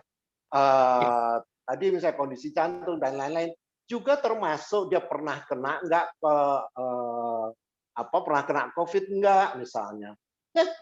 Jangankan begitu ya, kita ini orang ya, jangankan ini soal COVID yang ongoing study. Jadi ini masih banyak penelitian yang harus kita perhatikan dan macam-macam. Yang udah jelas saja, itu tetap kita tuh harus memperhatikan itu, misalnya apa, kayak vaksin flu dan lain-lain. Mungkin itu dulu. Jadi ini karena pertanyaan Sahril soal gimana tuh menentukan itu, disitulah ada nilai objektif. Misalnya dia demam enggak, 1 itu kan kelihatan tuh, diukur tekanan darahnya berapa, itu objektivitas, ada fakta, sains. Tapi ada yang subjektif nih. Nah, yang subjektif apa? Misalnya seorang ibu umur 80 tahun ditanya, ibu pusing, bilang enggak. Nah loh, disitulah makanya dokter akan melihat ada yang namanya kondisi umum. Itu dilihat secara keseluruhan gitu. Jadi nggak bisa ini 80 tahun pasti boleh, ini yang 90 tahun pasti nggak boleh. Nggak bisa begitu. Ya, saya kira gitu untuk pertanyaan Sahril, nanti tambahan yang lain. Ya. Berarti bisa ditangkap. Semua itu balik lagi tadi, masalah imunitas, masalah boleh apa enggak, tergantung pada personal masing-masing. Jadi bagaimana dia. Tadi kalau misalnya 80 tahun, tapi kalau dia dari mudanya dia atlet gitu kan, masih terus jogging, masih terus apa, mungkin akan beda dengan yang hanya duduk-duduk manis gitu ya. 80 tahunnya banyak duduk-duduk manis. Saya pikir kayak gitu. Oke. Sekarang ada lagi pertanyaan, ada yang mau bertanya, silakan, mau langsung atau mau lewat chat gitu ya. Saya persilakan lagi. Masih banyak waktu kita nih. Ini baru jam. Kalau udah vaksin aja, Ibu Murtua tuh 90. Sekarang mau vaksin besok. Ya, masalahnya orang tua saya nggak mau, merasa nggak fit gitu, itu yang susah. Enggak, nanti kan pada waktu di sana ditentukan, kan diperiksa sebelum divaksin, kan diperiksa, kan ada dokter ahli. Ya mungkin itu kali ya. Ada dokternya ya di sana ya. Jangan menunda deh, nanti daripada kena itu dia lebih parah. Oke, saya tangkap nih dari pertanyaan Mas Om Kunto sama Om Sahril gitu ya. Itu saya bisa menjawab pertanyaan tadi yang Nina. Hoax apa enggak pemerintah? Orang vaksin hoax enggak? Ternyata enggak. Ini Mas Kunto 90 tahun, ibunya diminta vaksin kan dengan kesadaran sendiri. Nin, setuju nggak lo Nin gitu? Apa lo masih bertahan dengan bahwa itu adalah orang berbondong-bondong vaksin itu adalah hoax? Nggak usah dibahas lagi. Oke, sekarang siapa lagi yang mau bertanya? Nambahin Mbak Nurul. Ya. Nambahin sedikit aja. Jadi Mas Haril dan Mas Kunto, kalau bawa orang tua itu jangan mengandalkan pemeriksaan dokter di onsite. Kalau sampai sana ditolak kan kasihan orang tua kita. Ya. Jadi lebih baik kita datang saja ke dokter yang biasa merawat bapak ibu kita atau siapapun dia, lalu dievaluasi, ya kasih waktulah 3 hari atau seminggu supaya bisa diperiksa labnya mungkin, ya terserah dokternya. Nanti kalau dokternya sudah yakin bisa divaksinasi, dia kasih surat. Seperti saya, diwawancara sama dokternya, kamu gini-gini enggak? Gimana kamu? Seperti banyak pertanyaannya. Saya jawab oke. Enggak masalah. Oke. Kasih surat sama dia. Dan dia juga track record saya kan kalau cuci darah selalu ditanya dan dievaluasi kesehatan saya. Jadi dia tahu persis kondisi saya dan dikasih surat. Begitu surat itu dikasih, saya berikan pada petugas vaksinasi. Oke, silakan ada vaksinasi. Nggak ada pertanyaan lagi. Sudah dengan surat itu sudah selesai urusannya. Jadi dokter di onsite itu sudah percaya dengan surat dari dokter kita. Jadi kita harus bawa ke dokter. Jangan sampai kita datang ke sana nggak bawa surat, dievaluasi sama dokter, dokternya di sana nggak yakin, ditolak, nanti kasihan kan, umur 80, 90 balik lagi pulang kan kasihan gitu loh. Itu ngantri lagi. Ya. Sebentar, Dokter Sony, Dok Sony, saya kan yang tahu sehatkan diri kita sendiri, dokter aja nggak tahu. Enggak, kan ada evaluasinya nanti Pak. Iya betul. Makanya kalau kita udah yakin sehat, maksudnya dalam arti udah punya niat, itu saya rasa itu udah kita harus memberanikan diri. Soalnya saya pernah itu. Iya Mas kena Kunto. COVID. Saya pernah kena COVID ya, saya bilang. Terus ditanya, wah begini-begini, gue bilang, loh saya sih, ya enggak, maksudnya ada batuk, enggak, gue bilang, ada ini, enggak, gue bilang. Terus dia bilang, wah ini kamu gini-gini, wah jadi menakutkan, saya bilang, loh saya enggak apa-apa, gue bilang. Sampai dites pernapasan saya, coba tarik napas, panjang, tahan. Oh bagus nih udah, kalau dia batuk, berarti dia masih ada, gitu. Jadi, yang merasa yang tahu sebenarnya diri kita sendiri, dokter aja nggak tahu. Pasti waktu kita ke dokter tanya sakit apa, dokter nggak bisa. Dia berdasarkan hasil lab aja baru tahu ya. Tapi kalau sebenarnya dari diri kita sendiri sih, kita aja. Makasih. Ya, tapi nanti kalau di tempat vaksinasi Pak, itu kalau dia lihat ada indikasi Bapak masalah, nggak dikasih vaksinasi gitu. Nanti nggak maksud saya. Jadi jangan evaluasi onsite gitu loh maksud saya. Kalau bisa dievaluasi sebelumnya supaya tidak lebih firm di dalamnya. Hanya formalitinya aja Mas Gunto, bukan judgement-nya kita gitu. Tapi ini ada kemarin nekat juga mau vaksin aja udah. merasa dirinya sehat, udah vaksin, udah diperiksa di sana, oke, lolos. Udah kedua, Mas Kunto, udah kedua atau masih pertama? Pertama udah 2 minggu, hari Selasa nanti yang kedua. Oke, saya pikir nih ada pertanyaan lagi dari Mbak Ais, dari Karlis Sarini. Ya bener ya, Elis ya? Bener ya? Nama lo ya? Mau nanya langsung atau mau dibacain? Di unmute dulu. Di-unmute dulu. Halo? Dibacakan saja. Oh, dibacain aja. Dibacain nama Nurul. Dibacain nama Nyuy. Halo. Oke. Ini dari Ais katanya, kalau penyintas antibodinya sudah bagus, apa perlu divaksin? Ini kita jadi ngomong vaksin nih ya. Hoaxnya hilang nih. Tapi nggak apa-apa. Ini adalah ajang silaturahmi juga. Jadi masing-masing bisa bertanya apa saja. Kita punya pakar-pakarnya juga kok di sini, ada Dewi, ada Mas Soni, ada Om Oni gitu kan. Jadi gimana nih, siap Mas Soni, apa masih perlu divaksin kalau penyintas? Saya juga penyintas nih, Mas Kunto juga Om Kunto juga penyintas. Bagusnya sih divaksin aja, nggak apa-apa. Iya, antibodinya udah bagus gitu. Dokter gimana ya pendapatnya? Kalau pendapat saya sih boleh-boleh aja, tapi nggak tahu ya dokter ya. Om Joko, Om Oni, Tante Dewi, mohon komennya. Halo. Ya. Halo. Yuk. Dewi, coba Kenapa? jelasin itu. Kenapa? Penyintas itu perlu divaksin ya penyintas? Penyintas kalau misalnya, nah sekarang ini lagi ada diskusi, apakah penyintas perlu 2 dosis atau cukup hanya 1 dosis? Karena ternyata setelah divaksinasi pertama, untuk penyintas itu dia antibodinya sudah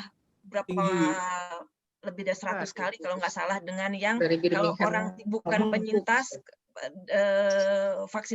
vaksinasi dari orang yang bukan penyintas. Nah, sekarang kalau menurut saya ikuti aja rekomendasi dari dari Menteri Kesehatan misalnya. Kalau penyintas 3 bulan ya 3 bulan atau 3, 4, 5 bulan lah baru mulai untuk divaksinasi lagi. Tapi kalau sebetulnya dari vaksinasi pertama itu dia untuk penyintas antibodinya sudah tinggi kalau dari hasil yang sudah ada di sini. Tapi kan katanya 30 hari 3 bulan doang dan sangat personal. Ada yang 3 bulan, ada yang 8 bulan. Jadi gimana? Itu gini. Dari penelitian itu memang bisa sampai 8 bulan ya untuk dari yang penyintas. Cuma kan masing-masing orang itu beda-beda. Siapa tahu misalnya untuk yang 10% orang setelah 3 bulan itu udah nggak ada lagi antibodinya. Nah itu jadi sebaiknya ya ini aja divaksinasi aja setelah kan rekomendasinya di sana di Indonesia 3 bulan ya. 3 bulan.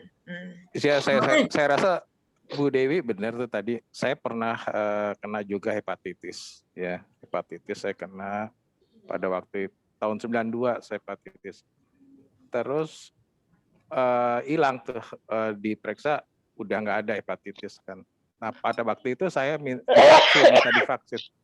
minta divaksin ternyata pertama divaksin 3 kali kalau nggak salah divaksin tuh. Jadi nilainya itu ada 1000. Dokternya kaget, wah kamu nilainya tinggi amat nih 1000, dia bilang. Biasanya orang yang udah divaksin itu di bawah 400 lah, di bawah 400. Wah nih kamu bisa lama nih gitu.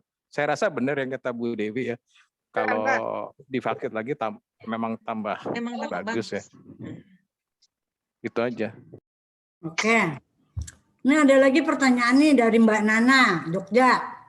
Saya habis vaksin malamnya badan sumeng dan bekas suntikannya masih membekas biru sampai dengan 1 minggu. Dan apa nih Mbak? Link apa nih? Pinggangnya rasa sakit hari kedua sama ketiga. Nah itu yang saya tanyakan bekas membirunya itu karena apa ya? Nanti untuk fase yang kedua apakah seperti itu lagi? Oh, siapa yang mau jawab? Habis divaksin ada biru di tangannya Mbak Nana ya? Jeng Nana ya? Iya. Di tangan, kemudian kapan itu hilang, kemudian kapan biru-biru itu hilang memar, kemudian pertanyaannya lagi, waktu divaksin kedua akan seperti itu lagi enggak? Sama pinggang sakit apa ya? Pinggangnya sakit juga, Jeng? Iya. Itu biasanya kan kalau kita vaksin kemudian ada reaksi, itu berarti tubuhnya mulai bereaksi terhadap vaksin yang dimasukin ya. Dari antigen yang masuk. Wih, kalau gue bilang tapi kalau sih, sampai biru, sampai biru yang nyuntik yang nggak bener. Yang nyuntiknya Yang ya, nyuntik kalau yang sampai nggak biru. Bener, nyuntiknya kayak ngambil darah aja. Mungkin Kayak ngeluarin banyaknya darah. mungkin kurang belajar apa kan saking banyaknya nih yang diperlukan. Soalnya di sini juga banyak yang misalnya bukan dia biasanya nggak pernah nyuntik pasien, tapi karena harus butuhkan banyak vaksinasi, jadi dibelajarin nyuntik. Mungkin itu kalau soal biru. Saya juga sumeng-sumengnya sih pakai paracetamol, saya rasa udah cukup. Kalau sumengnya Nana sama dengan ini Mas Sony. Sama, iya, Sony kan itu kan ada panas ya Mas ya, ada panas, kemudian ada diare gitu. Ini itu Mbak Nana ini sumeng sama sakit pinggang. Beda-beda. Itu di tangan. Tapi sudah itu kan udah sembuh gitu kan, nggak jadi lama gitu loh. Ada seminggu. Iya. Oh, seminggu. Iya. Tapi saya pegelnya juga kurang lebih 5-6 hari dia pegelnya tangan, tapi nggak ada ya selain itu nggak ada lagi reaksi lainnya. Oke, jadi ya. Aku mau kasih komentar, boleh? Mau kasih komentar atas pertanyaan Mbak Nana boleh? Boleh. Nanti habis ini ada pertanyaan dari Mas Joko dulu deh. Oke, baik, terima kasih moderator. Saya mau komentari yang pertama dari Mbak Nana ya di ya. Jadi itu yang biru itu istilah itu hematom ya. Itu karena tusukan jarum ya bisa saja terjadi pembuluh darah pecah dan menyebar. Itu hematom dan itu akan hilang, Mbak. Akan hilang kurang lebih ya kalau itu hematom. Kemudian kalau memang vaksin kedua ya umumnya enggak kan, itu kan insidental, Mbak. Jadi kalau keluhan pasca vaksin, kebetulan saya sudah 2 kali, memang tiap orang beda-beda. Kalau saya merasakan ya ngantuk, lapar, agak sumuk lah ya. Tapi ya saya buat enjoy aja. Dan alhamdulillah sampai sekarang ya enak-enak aja, Mbak Nana. Jadi tadi zaman itu. Kemudian saya memberikan tanggapan juga tadi yang Bang Kang Sony sampaikan bahwa atau Mbak Dini sampaikan tadi bahwa kita ikuti protokol pemerintah aja. Kalau pasca atau penyintas ya kalau diberikan itu lebih baik. Tapi kalau ketentuan pemerintah 3 bulan ikuti saja. Ini memang sudah ada kekebalan pasca terkena. Maka kalau memang itu sudah tinggi diberikan juga bagus. Tapi kan kalau pemerintah karena secara administrasi ya kita ikuti. Ya. Kemudian satu lagi Mbak Nurul tadi dari Kang Sony ya yang mengatakan bahwa sebaiknya kita memang kalau punya komorbid atau penyakit penyerta kita lebih prepare, kita konsul ke dokter yang biasa, dokter pribadi lah atau yang langganan kita, misalnya ke penyakit dalam. Kita mintakan surat bahwa saya sakitnya ini apakah dia akan memberikan rekomendasi. Kalau dia mau orang tua, maka dia akan lebih tenang ada rekomendasi ini karena mungkin dokter yang memeriksa saat vaksin itu ragu-ragu, tapi dengan adanya surat rekomendasi dari dokter spesialis penyakit dalam misalnya, itu akan lebih memperkuat sehingga beliau yang sudah sepuh itu ya bisa divaksin dan tidak kembali lah gitu kira-kira. Dia lebih prefer lagi. Demikian Mbak Nurul sebagai tanggapan saja. Terima kasih matur nuwun. Oke, terima kasih Mas Jok. Ini ada dari Meng. Jadi bulan Juli nanti ini kan pada sekolah nih anak-anak. Kemudian bagaimana tanggapan dari kita ini seperti apa? Padahal anak-anak itu apakah aman untuk anak-anak yang belum divaksin? Karena yang sudah divaksin ini kan guru-gurunya dulu nih. Guru-gurunya, petugas sekolah itu divaksin. Tapi si anak-anak ini belum. Kira-kira seperti itu, seperti apa?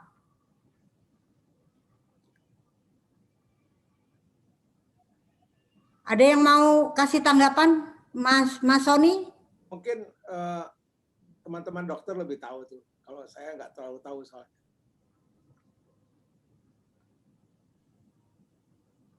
Mas Oni? Halo. Halo. Ya, baik. Aku ngasih aja ya, mudah-mudahan nanti. Halo Dewi, Dewi masih ya, nanti kalau salah tolong dibenerin ya Wi, dikoreksi. Ini soalnya pertanyaannya tidak ada yang hoax nih, semua nih menyangkut vaksin nih Mas Sony nih. Jadi mohon maaf nih, kalau enggak, kalau dipaksain dengan hoax nggak jalan juga nih. Ya, nggak apa-apa. Makanya aku nanti ngomong ini berdasarkan apa yang aku ikuti di webinar, baca jurnal. Nanti kalau ada yang salah mungkin Dewi lebih paham ya. Jadi supaya teman-teman lebih bisa memahami, dan tentu aku ikut webinar itu artinya yang gue dengerin ya orang-orang yang memang expert, artinya memang pada kompetensinya gitu ya. Aku mau tanya dulu deh sama Dewi nih. Wi, kamu vaksin udah berapa kali pakai vaksin apa, Wi?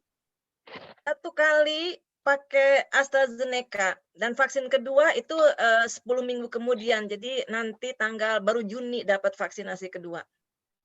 Oh, belum, yang kedua belum ya. Jadi ini teman-teman sekalian, jadi kita mudah-mudahan melihatnya bisa secara utuh. Tadi ada pertanyaan, apakah masih bisa kena itu seseorang yang sudah divaksin? Mas Dok, bentar dulu. Mas Dok, maaf saya potong nih. Maaf Mas Dok, maaf saya potong. Jadi yang mesti dijawab ini pertanyaan yang Meng dulu nih. Anak-anak kan mau sekolah nih Juni, Juli. Guru-gurunya yang divaksin, buat mereka itu kira-kira gimana gitu, buat anak-anak ini. Itu dulu yang kita jawab nih. Ya, makanya aku ngelihat secara utuh, Nyoi. Maksudku begini loh. Sekarang kamu tak tanya, gue udah pernah kena nih, gitu ya. Apa penyakit A? Gue bisa kena lagi nggak? Bisa. Itu harus ngelihat secara utuh. Kalau itu misalnya penyakit, katakanlah penyakit A, baik secara alamiah kena secara langsung maupun vaksin, tuh ada tuh yang memang antibodi bertahan lama. Katakanlah 10 tahun, ada yang seumur hidup. Kita ambil contoh misalnya sekarang ada orang kena flu. Itu nggak bisa dia lalu akan tinggal selamanya. Dari situlah maksudku teman-teman nanti bisa berpikir utuh gitu ya. Juga ini si COVID ini itu virusnya virus corona. Mirip sama virus influenza. Jadi kita nggak bisa ngomong lo udah divaksin pasti nggak kena itu. Lo kalau udah divaksin artinya mesti nggak kebal, nggak bisa begitu, Nyui. Makanya tadi aku nunggu aja, maksudnya supaya tak komentari supaya lebih utuh gitu ya. Jangan langsung begitu. Sekarang kalau ada yang tanya nih, anak gue udah divaksin, pasti kebal nggak? Gimana jawabnya coba? Nggak bisa nih langsung ke situ. Makanya aku mau sharing sama Dewi, dia yang lebih tahu tentang vaksin gitu kan. Makanya nanti teman-teman dengerin gitu. Mungkin itu aku mohon izin kalau diizinkan. Kalau enggak, ya nggak utuh. Pertanyaannya selalu sepotong-sepotong begitu. Nih kenapa kena lagi? Udah vaksin. Ini gue udah penyintas. Kenapa kena lagi? Haruskah gue vaksin? Gue udah penyintas, udah vaksin, masih kena juga. Tetapi si itu kok sudah nggak kena, akan begitu, Nyui. Jadi ya begitulah. Makanya pendek aja. Aku jawabnya pendek gitu. Kalau bisa. Atau Coba Dewi, tadi aku mau ngomentari tadi sebenarnya supaya lebih jelas tuh ada kasus tadi yang tanya tuh, kok udah vaksin masih kena? Ya ada, ya. Terus kemudian ada yang bukan penggumpalan, ya, istilahnya pembekuan loh, trombosit. Ya ada, tapi kecil gitu kan. Kita jadi utuh ngelihatnya gitu. Kenapa begitu gitu kan? Nah itulah yang mau tak ceritain. Oke, mungkin Dokon, sorry saya potong nih, waktunya sudah mau dekat kan ya, jadi tolong dulu dijawab nih sama Meng ini kan punya anak kecil, punya anak nih, anak sekolah. Jadi anak itu akan masuk gitu ya, masuk sekolah pada bulan Juli. Yang divaksin baru guru-gurunya sama kepala sekolah sama pokoknya ininya lah aparat sekolahnya. Kira-kira tuh kayak apa? Bahaya nggak buat si anak gitu loh. Itu yang kepingin dijawab sama Meng pengen dengar jawabannya. Oke, Wi, silakan. Justru itu, Nyui, kita nggak bisa jawab itu dengan cara sepotong pasti aman gitu. Kalau sebentar, gitu, Dokon. Ini Dewi udah nunjuk nih. Dewi udah nunjuk. Nah, sebentar. Dewi udah nunjuk, ayo Wi.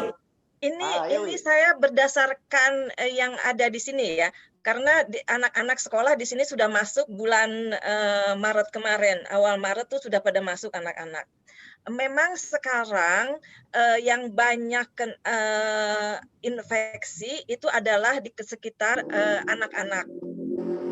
Tapi kan kenyataannya dari sejak pandemi sampai sekarang kasus anak-anak yang berat itu hampir bukannya nggak ada, kecil sekali ya ketimbang dari yang orang dewasa. Jadi yang sekarang yang ditakutkannya adalah yang dari anak-anak ini sekarang mulai ketemu semua, kemudian dia bawa COVID-nya ke rumah misalnya. Makanya ini guru-guru semuanya sudah divaksin itu bagus juga karena anak-anaknya sakit, anak-anaknya sendiri biasanya dia tanpa gejala, asimptomatik untuk anak-anak umumnya. OTG kayak OTG gitu. Oke, Meng. Ini sebenarnya kan yang di rumah sakit kebanyakan adalah yang 50 kalau sekarang karena yang 70 ke atas sudah banyak yang divaksin, itu katanya kalau saya dengar yang di sini ya, itu udah hampir nggak ada pasien COVID yang 70 ke atas. Pasien COVID yang sekarang tuh yang banyak yang antara 40 ke atas lah, 50 ke atas gitu. Meng mana tadi, Meng? Iya, Nyoy. Meng, kejawab nggak, Meng?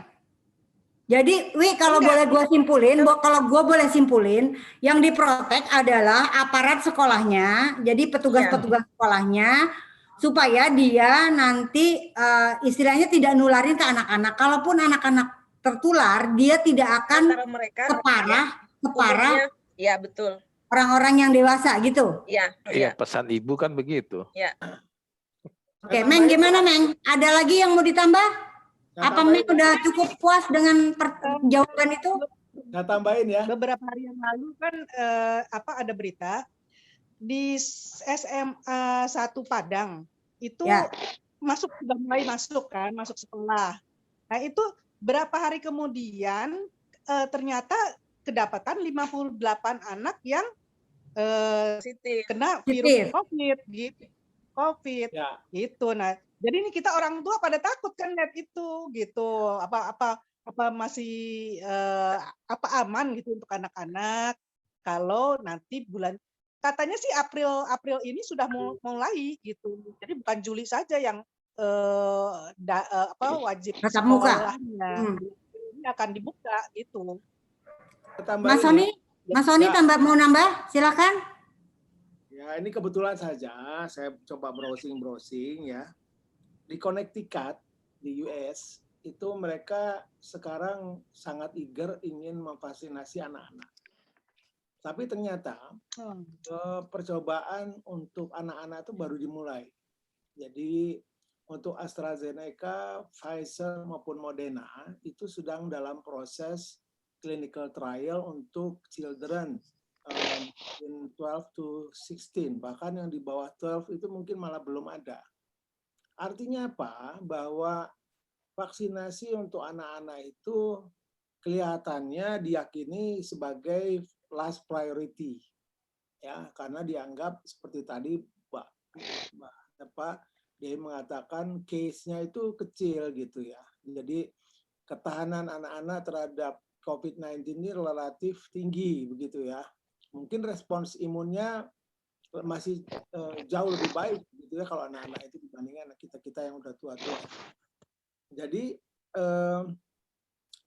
pertama bahwa vaksin untuk anak-anak memang belum ada, Mbak. Jadi sampai saat ini ya, apalagi di Indonesia ya, karena clinical trial untuk anak-anak belum dilakukan, itu satu. Yang kedua, danger study betul ada. Jadi mereka masuk sekolah, terjadi exchange virus, tetapi mereka OTG semua, karena mereka tahan. Nah, masalahnya visul itu nanti dibawa ke rumah. Di sana ada kakeknya, ada neneknya, ada orang tuanya yang mungkin punya komorbid, sehingga bisa saja terjadi penularan klaster rumah tangga. Dan ini bisa meningkatkan wave yang ketiga atau keempat begitu. Jadi sayang sekali kalau Kemendikbud belum menyadari itu. Ya. Kalau saya sih rekomendasinya ditunda sampai vaksinasi children itu bisa dilakukan. Jadi kalau mereka sudah bisa dilakukan vaksinasi, itu mungkin akan jauh lebih baik. Demikian juga untuk orang tuanya sudah semuanya divaksinasi, maka itu mungkin baru bisa dibuka ya. Saya kira begitu. Walau alam bisawab. Mungkin teman-teman lain punya pendapat lain, silakan. Oke, saya kemarin saya nonton TV nih, Meng. Kemarin saya nonton TV, katanya memang ada yang ada yang akan tatap muka memang Juli gitu ya, akan tatap muka Juli. Tapi untuk yang orang tuanya tidak mengizinkan, itu juga diperbolehkan gitu. Masalahnya adalah sanggup nggak para gurunya? Tapi ini di luar konteks ya, di luar konteks. Sanggup nggak guru memberikan pelajaran tatap muka dan sekaligus pelajaran yang online gitu. Nah itu kira-kira ini bukan ranah kita, tapi itu yang harus jadi PR dari Kemendikbud gitu loh. Oke, saya buka lagi ya, Mbak Sarvina silakan. Ya, boleh ngomong ya. Monggo. Aku telat banget nih, ya. Nggak apa-apa. Mohon maaf. Jadi yang saya tahu begini, ketika Kemendikbud mengizinkan untuk membuka atau tatap muka di Juli nanti, itu banyak sekali persyaratan yang harus dipenuhi. Jadi tidak gegabah begitu saja membuka tatap muka. Ya, karena saya di sekolah juga kayaknya sebelum diizinkan gitu loh. Ya, yang saya tahu itu gitu. Jadi banyak sekali persyaratan yang harus dipenuhi untuk membuka tatap muka, itu pun masih 50% kalau nggak salah. Ya. Jadi belum diizinkan 100%. Nah, yang jadi permasalahan sekarang adalah gurunya kan repot gitu ya, sementara harus offline dan online, itu saja. Nah ini masih dikaji, masih dalam pembelajaran, masih dipelajari untuk benar nggak sih mau tatap muka terus seperti apa sistemnya kayak gitu. Oke, artinya saya bisa nangkap Mbak Sarvina, artinya sistem itu belum siap. Keinginan keinginannya oke, tapi bagaimana nanti implementasinya itu masih question mark besar gitu kan. Oke. Terima kasih Mbak Sarvina. Sekarang saya buka lagi pertanyaan menyangkut vaksin. Siapa lagi nih? Kita masih punya waktu sekitar 7 menit. 7 menit. 5 menit saya tutup ya. 5 menit sebelum itu. Ada lagi nggak yang mau bertanya? Oke, Dewi, silakan. Siapa lagi? Dua. Nah, Iqbal dan Dewi. Singkat, padat. Mau nambah, saya nggak bertanya ya, Nyoy. Saya nggak bertanya ya, cuma mau nambahin informasi mengenai hoax vaksin yang Sony tadi nambahin Sony, bahwa sekarang itu banyak ada juga beredar bahwa misalnya vaksin COVID ini akan menyebabkan sebetulnya adalah untuk menyebabkan infertility pada wanita. So, itu hoax nih, ya. Ada yang seperti yang tadi film tadi kan, film ya, tadi. ya. Hoax kedua, ada juga hoax yang menyatakan bahwa vaksinnya itu nanti akan merubah DNA kita karena dia akan bersatu Bermutasi. dengan DNA, bersatu maksudnya menyisip ke DNA, kemudian jadi nanti kita merubah materi genetik kita lah gitu. Nah itu semua hoax juga. Jadi Oke, terima kita kasih. masih Jadi benar-benar hati-hati gitu. makanya nggak jadi steril ya, dan tidak akan nempel ke DNA. Oke, terima kasih Mbak Dewi. Jadi itu ya hoaxnya ya, itu tidak benar. Bung Iqbal, silakan Bung Iqbal. Ya, terima kasih. Terakhir ya. Assalamualaikum warahmatullahi wabarakatuh. Ya, tadi kalau nggak salah Dr. Sony sama Mbak Dewi menjelaskan mengenai grafik daripada timbulnya antibodi, di mana di Indonesia kita kan menggunakan 2 dos ya, yaitu tadi disampaikan pada dos pertama itu sifatnya adaptasi vaksin terhadap tubuh kita. Nah, baru mencapai peaknya itu pada periode kedua. Nah, bagaimana halnya dengan single dose? Mungkin ke Dewi, apakah dia langsung naik ke peaknya tanpa melewati adaptasi? Dan apakah untuk di Indonesia, apakah ada vaksin ketiga? Nah, kenapa saya tanya begitu? Karena kemarin saya ikuti webinar lintas angkatan, ada seorang dokter di sana yang dia adalah peneliti vaksin merah putih. Ya, dia mengatakan belum ada satu vaksin yang bisa menjamin bahwa vaksin itu bisa bertahan seperti vaksin-vaksin yang kita pernah dapatkan waktu kecil. Jadi belum ada yang bisa katakan itu sampai 2 tahun, berapa tahun, belum ada sampai hari ini. Nah, apakah itu benar atau tidak? Jadi belum ada satu vaksin yang bisa memprediksi bahwa kekebalan kita akan selama berapa lama. Apakah dengan vaksin kedua nanti kita harus vaksin lagi? Nah itu. Demikian dari saya. Oke, siapa yang mau jawab, Mas Sony, Mbak Dewi, atau dua-duanya? Waktu kita tinggal pokoknya singkat aja, ya. Singkat ya. Ya. Apakah perlu dosis ketiga? Bisa saja perlu. 1. Kenapa perlu? Kalau dia turun, ya dia harus vaksinasi lagi. Nah, itu sedang dilakukan penelitian oleh Profesor Kusnadi yang melakukan uji klinik 3. Jadi 1.600 orang di Bandung itu masih diikutin, Mbak, Pak, Bu, sampai sekarang. Jadi tiap 3 bulan mereka diperiksa antibodinya sampai nanti pada satu saat dia turun, disitulah kita tahu bahwa vaksin Sinovac harus bisa diulang setelah berapa lama. Jadi yang ketiga bisa terjadi. Jadi kalau misalnya nanti setelah setahun ternyata dia turun, maka dia harus vaksinasi lagi. Jadi itu mungkin gambarannya.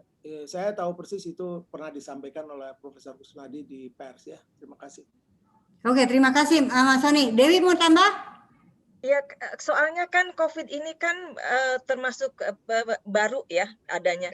Dan vaksin juga pertama kali vaksinasi dunia itu baru dilaksanakan itu sekitar Desember.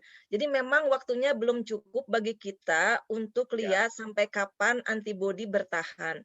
Jadi kemungkinan memang sekitar November, Desember mungkin harus ada lagi booster vaksinasi ketiga. Oh iya. Oke, jadi jelas ya Bang Iqbal ya, Bung Iqbal ya. Oke, terjawab ya. Oke, baik teman-teman, ternyata waktu juga yang memisahkan kita. Jadi saya selaku moderator nih mengucapkan terima kasih banyak kepada Mas Sony Suhandono yang wajahnya saya tahu baru dari fotonya saya tahu dari waktu SMA. Kemudian saya mengucapkan terima kasih juga kepada Mbak Dewi yang banyak ikut sharing, Dr. Oni, Dok On, matur nuwun Dok On. Kemudian terima kasih juga. Sorry kalau saya rada dalam memoderatori ini rada tegas, kat sana, kat sini. Jadi mohon dimaafkan. Mudah-mudahan teman-teman memaafkan sikap saya. Enggak masalah. Kemudian memang waktunya yang sempit. Jadi Dewi cukup komprehensif mengasih jawaban. Jadi terima kasih ya. Jangan sampai terjadi salah pengertian gitu. Jadi Oke, terima kasih kepada Mas Joko, ya. Mas Joko Sumartoyo yang selaku Lentera, kemudian Bang Acil yang sudah memfasilitasi Zoom-nya. Saya juga terima kasih semua kepada teman-teman yang sudah merelakan waktunya di sore hari ini. Tadi saya juga sempat protes, loh kok kenapa nggak malam gitu kan? Tapi kita bisik ya Mas Sony ya, kalau malam ngantuk gitu kan ya Mas Sony ya. Jadi kenapa sore? Ya itu karena malam ngantuk. Jadi terima kasih teman-teman, ada Bang Ian, kemudian ada Meng, kemudian Nina, yang semua Bung Iqbal, dan semua teman-teman yang saya semandel yang saya sayangi. Ada Enci juga, semoga cepat sembuh. Sebelum kita jadi sebelum saya menyelesaikan ini, saya mengucapkan terima kasih. Kemudian mohon maaf atas segala salah, baik salah sikap, salah kata. Wabillahi taufik wal hidayah. Wassalamualaikum warahmatullahi wabarakatuh. Waktu saya serahkan kepada Om Joko dan Bang Acil. Waalaikumsalam. Warahmatullahi wabarakatuh. Salam sehat. Terima kasih Mbak Nurul selaku moderator. Terima kasih Mbak Bang Sony, Dr. Oni, Mbak Dewi dan lain-lain. Dacil foto dulu Dacil. Ya, boleh foto Dacil? Ya, ini buka-buka gambarnya biar bisa muncul. Ada Sadil Kaluku, Kunto, Oni, Nina, Didi, Mbak Nana, ya, Iwan, Bu ayo muncul. Ya. Saril Kaluku, Bang Acil, Pak Saril Kaluku. Saril Kaluku, mana nih Saril Kaluku? Rosita, Bung Iqbal, buka dong, Mbak Nana, Jeng Nana. Cik. Cik buka. Jangan bolak-balik lagi. Cik buka. Udah. Siap. Ya. Udah belum? Hari Pratono, Hari Satrio, Mas Hari. Buka Mas Hari. Jeng Nana udah, Saril Kaluku belum. Udah sembuh ya? Ya. Kita foto, ya nanti kita istirahat 1 bulan ya kurang lebih. Kita fokus ke ZIS. Nanti webinar ke-14 setelah Lebaran ya. Oke, ya, 1, 2, 3. Ya, sekali lagi ya. Senyum ayo, 1, 2, 3. Iya, udah. Satu lagi, masih ada 1 lembar lagi. Oh, 1 lembar lagi ada. Enggak ada, habis sudah. Habis ya? Oh, udah pada live ya? Oke. Mbak Nurul, terima kasih. Tadi diikuti oleh 29 peserta ya. 29 peserta, terima kasih. Nanti ketemu di Zoom lagi di webinar yang ke-14 setelah Lebaran. Ya. Terima kasih atas kerjasamanya. Mudah-mudahan bermanfaat. Saya tutup, saya akhiri. Assalamualaikum warahmatullahi wabarakatuh. Waalaikumsalam warahmatullahi wabarakatuh. Waalaikumsalam warahmatullahi wabarakatuh. Salam sehat semua ya, salam sehat. Selamat Ramadan. Mohon maaf lahir batin. Mohon maaf lahir batin. Mohon maaf lahir batin. Ian mana Ian? Ian mana Ian? Sehat ya, San? Sama-sama. Iya, Is, sehat Is. Yo, ini juga. Yo. Penyintas nih, para penyintas, Om Kunto mana? Udah kabur ya? Om Kunto penyintas. Para penyintas, para happy. Gue tanggal 6 divaksin Is. Iya. Oh, gua bulan Mei katanya. Gue tanggal 6. Kang Iqbal sehat. Alhamdulillah. Oke, izin live ya. Dian, apa kabar Dian? Udah lama nggak lihat. Alhamdulillah. Ya, makasih. Nyui, kamu udah 3 bulan, Nyui? Hah? Kok Juni udah Januari. Saya itu negatif lagi tanggal 2 April. Jadi ada vaksinasi lagi tanggal 6 saya diikutin. Padahal saya udah tinggi loh imunnya. Insya Allah ya, insya Allah sehat terus. Amin. Tapi saya takut juga dengar Mas Sony itu Mama Jeng Nana itu terus katanya panas lah, demam lah, diare lah, ngeri juga saya.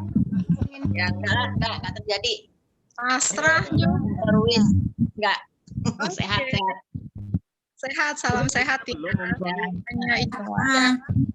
Ngomong-ngomong Nina jadi divaksin nggak nih? Maaf lahir batin.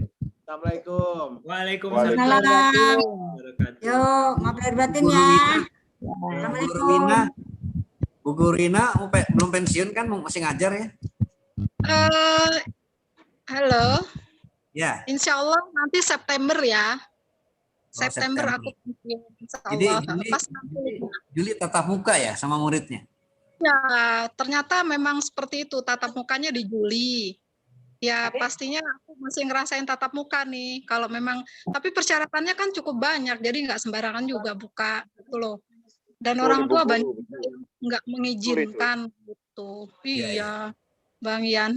Semoga benar-benar bisa terjadi tatap muka deh. Aku udah bosen juga di rumah nih. Mbak Win, itu yang di Padang gimana Mbak Win? Yang di Sumatera Barat betul ya? Betul, itu betul ya, betul. Karena memang nggak sembarangan sebenarnya harus buka-buka tatap muka itu kan banyak sekali yang OTG terus jadi membawa sampai ke rumah keluarganya gitu. Ya memang benar. Kita perlu mungkin yang di Padang fasilitasnya belum memadai mungkin ya. Oh iya, karena kalau tidak ketat untuk membuka itu kan persyaratannya banyak gitu kan. Iya. Tiap kelas harus diberikan skat dan sebagainya. Pokoknya rempong deh. Persiapannya itu. Bu Guru, maaf saya pernah lihat di Kompas TV sehubungan dengan permintaan Mas Menteri untuk go live bulan Juni. Itu dari Komisi Perlindungan Anak Indonesia, itu kan dia turun ke daerah, Bu Guru. Betul. Dia melihat untuk prokesnya, contoh aja untuk cuci tangan, itu nggak memadai di sekolah. Iya memang. Kan bagaimana? perlu dana banyak untuk mempersiapkan itu semua gitu loh. Ya, jadi memang persiapan kalau di Jakarta kan memang ketat ya, tapi kalau di daerah kan bisa saja itu menjadi masalah besar gitu loh ketika diizinkan atau tidak diizinkan kan sebenarnya nggak segampang itu gitu loh. Bahkan dan di ini kan Bogor, biaya kan. Iya ada juga anggota DPR ketemukan di Bogor ya Bu Guru. Anggota DPR dari Komisi 6 ketemu di Bogor, ada anak sekolah yang harusnya dia naik kendaraan pribadi, dia naik kendaraan umum, itu nggak boleh. Ya, itu. Kan banyak juga orang tua yang mengizinkan. Benar. Orang tua banyak yang nggak ngizin, anaknya tetap muka gitu kan. Jadi kalau ataupun dibuka makanya masih 50% kehadiran mereka. Jadi mungkin seminggu hanya 2 kali datang ke sekolah. Nah, itu pelaksanaannya seperti dalam proses pembelajaran ya, terutama saya kan menjelang 60, artinya kan sudah rentan juga, walaupun kami semua guru-guru sudah divaksin, bahkan sudah 2 kali gitu ya. Dalam jangka waktu 28 hari kan dapat vaksin kedua, kami sudah divaksin semua gitu. Harus garda terdepan soalnya. Iya, kan kita yang garda terdepan untuk pelayanan, anak-anak sudah Idealnya murid-murid juga divaksin ya, idealnya bukan hanya guru ya. Tapi kan untuk anak belum ada. Ya kan? Jadi, masih dalam proses. Jadi kelihatan Mas Menterinya terlalu berani. Iya, justru itu saya juga agak, ini kok emang sih di satu sisi banyak yang mendukung juga untuk dibuka, tapi kan di sisi soalnya lain. Ini Mbak Wina, dilema Mbak. Dilema. Artinya dibuka juga muncul klaster baru, ditutup juga masalah proses belajar yang selama ini banyak kendala daring. Iya, betul. Apalagi di kelas 10 ya, kalau saya 1 SMA kan belum pernah buka kan. Waduh, itu berat banget gitu loh. Bahkan dari anak-anak murid yang kuotanya berat, ya mereka bukan berasal dari kalangan keluarga yang berada juga kan, kuota itu terus-terusan dan Zoom, Gameit, segala pokoknya masalah dan kendalanya. Dan banyak yang mengundurkan diri untuk kelas 10, kelas 1 SMA di tempat saya ya. Ini contoh aja deh. Gitu. Kalau kelas 2, kelas 3 mereka sudah pernah ketemu gitu ya. Memang berat banget kok, berat banget ini. Cobaan benar. Yang penting pemerintah tuh menjelaskan yang benar ke semuanya rakyatnya. Ya, harusnya tidak menyebarkan. Tadi saya pengen komentar dari dokter kita bidang komunikasi Rosita gitu. Tadi dia nggak ngomong sama sekali gitu. Jadi bagaimana sih yang penting itu jelas, mau tidak mau, suka tidak suka, serba salah sekarang yang dibuka. Tadi Pak Joko bilang, sebenarnya tadi Rosita tuh harus bicara mengenai komunikasi yang baik ke rakyat, karena bahasa Jakarta sama bahasa daerah beda. Gitu Mas Joko. Iya. Wina tanya dong. Win. Tadi apa tuh cerita yang mengundurkan diri itu maksudnya anak baru yang masuk ke SMA nggak jadi gitu maksudnya?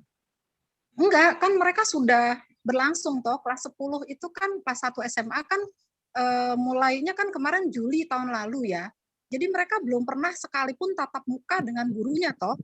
Nah, dengan adanya pembelajaran model PJJ dengan BDR, belajar dari rumah itu mereka kan keberatan dengan kuota, yang pertama itu. Terus yang kedua memang apa ya, mohon maaf nih di SMA saya, di SMA 35 Ben Hill itu memang bukan berasal dari kalangan yang menengah ke atas gitu ya, mereka menengah ke bawah. Barangkali saja banyak juga anak-anak yang HP-nya tidak support untuk pelaksanaan BDR gitu loh. Kendala juga kelas 10 terutama. Jadi nggak pernah ikut Zoom ya karena kendala itu ya Win? Iya, jadi BDR pelajaran. Mungkin kalau kita tatap muka mereka sih nggak masalah ya karena mereka kan ketemu dengan guru gitu kan. Ini beratnya karena mereka harus online terus menerus dan setiap hari itu jam 12 setiap hari. Guru-guru kan harus belajar bagaimana menggunakan IT yang ya pokoknya nggak membosankan anak gitu kan, itu juga berat banget kalau buat saya yang gaptek ini ya sulit memang gitu. Baru kejadian sekarang seperti ini kan banyak yang ngeluh, akhirnya mereka nggak kuat lah dengan ini, akhirnya mereka ditanya, didatengin, dikunjungi, home visit segala macam. Memang keadaan mereka tidak mencukupi untuk hal menyediakan kuota dan sebagainya. Akhirnya ya udah deh, Bu, saya pilih. Ini di Jakarta padahal ya. Coba bayangin tuh tempat yang lain bagaimana. Kita juga marginal gitu kan. Iya benar Dian. Aku praktek yang desa tau. Nah itu banyak pasien yang ngeluh. Saya tanya, wah udah enak dong Mbak, putranya udah ada yang kerja. Enak gimana Pak? Ini HP anak saya itu lemot, nggak bisa untuk belajar daring. Ini mau nabung sedikit, mau sedikit punya tabungan nggak sampai 1,5 juta itu kepake lagi nih harus beliin HP anak gitu. Belum persoalan kuota itu. Ya, karena dia bekerja di pabrik sebagai buruh gitu kan. Ya kadang kalau dua-duanya kerja lumayan lah, bapak ibunya kadang satu nggak kerja, memang itu jadi persoalan. Wina, sebenarnya kalau ini jangankan ngajar ya, ngisi ceramah aja lewat daring itu sulit ya sebenarnya, agak susah, akan lebih mudah kalau tatap muka. Kalau diberanikan maksudnya ada kalau tadi kan malah Sony itu ngusulin jangan dulu gitu ya, nunggu vaksin. Ini cuma diskusi aja, nunggu vaksin anak-anak gitu.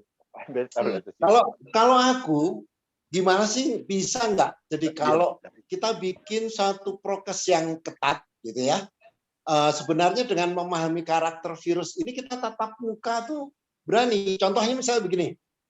Kita bongkar misalnya, syukur kalau kelasnya sudah bagus ventilasinya, bongkar jendelanya, tapi itu biaya ya.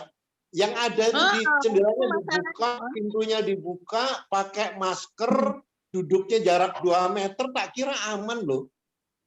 Terus ada intervensi bahwa anak-anak itu di rumah dikontrol makmumnya, tak kira aman ya Lina. Kalau enggak, repot juga kayaknya. Tapi ini pemikiranku. Justru aku sih punya pemikiran para masyarakat ini sebenarnya dididik gitu. Jadi untuk punya adab atau aturan hidup baru. Karena kita nggak mungkin akan selamanya seperti ini. Dan vaksin itu sebenarnya juga ini data ilmiah loh ya. Mirip dengan vaksin flu, hanya berjalan kira-kira kalaupun bagus antibodi itu 3 sampai 8 bulan. Paling lama 2 tahun, Nah, beda dengan vaksin yang memang bisa seumur hidup dan lain-lain. Makanya tadi aku mau menjelasin itu, ya sudahlah waktunya sempit, susah. Tak pikir nggak apa-apa lah kita berani daripada makin hancur gitu ya. Jadi pendidikan susah orang cari duit. Udah terlanjur, tapi ya, orang-orang bisa nggak sih prokes yang ketat gitu. Kontrolnya harus semua pihak. Jadi kalau nggak bisa. Ini aja kemarin tuh ada berita tuh tetanggaku udah vaksin kena sekarang masuk rumah sakit di rumah sakit DKT ya karena udah tua juga itu. Ada lagi adik kelas karena dia gemuk itu udah vaksin kena terus kemudian kritis masuk ICU udah nggak ada 3 hari kemudian. Nah artinya apa? Orang harus utuh gitu. Paham ini tuh secara utuh. Habis itu nggak apa-apa lah COVID, nggak apa-apa lah COVID, kita atur, kita insya Allah nggak kena. Itu harusnya menurutku. Jadi orang harus paham gitu. Kalau enggak, ya nanti problemnya jangankan beli HP baru, beli kuota aja kadang berat gitu, meskipun udah dapat gratis ya, kayaknya gitu. Coba deh nanti siapa tahu Wina ada akses untuk ngobrol-ngobrol ke atas gitu ya. Nah, ya dong berani tapi pakai prokes ketat, jangan marah. Nah, misalnya gitu, nggak tahu juga gue. Susah kalau orang udah banyak. Itu susah dokter. Kalau di lapangan pelaksanaannya susah gitu. Ya prokes ketat yang seperti apa dan anak-anak mungkin sekolahnya ketat, di rumahnya dia nggak ketat ya percuma juga. Berarti kan edukasi ke masyarakat juga harus diterapkan sebenarnya gitu. Dan sekarang orang udah mulai buka. Iya. Mereka pada nggak benar prokesnya betul. Makanya aku bilang kadang-kadang mikir di samping vaksin itu sebenarnya ada dana untuk edukasi masyarakat sakjane loh. Bahkan itu mungkin lebih penting daripada vaksin. Tapi oke lah nanti rame lagi. Kalau enggak kan ya mungkin dua-duanya. Susah. Kan? Ya makanya. Gua kan kalau ditanya sama teman-teman ya sepotong gitu, wah mana banyak banget lagi. Kalau pada nggak mau mikir, gue ngomong sama Acil, susah kalau orang nggak mau ngomong belajar secara utuh tuh susah. Ini habis vaksin masih kena katanya. Dan lain-lain. Ya wis. Sebenarnya ya.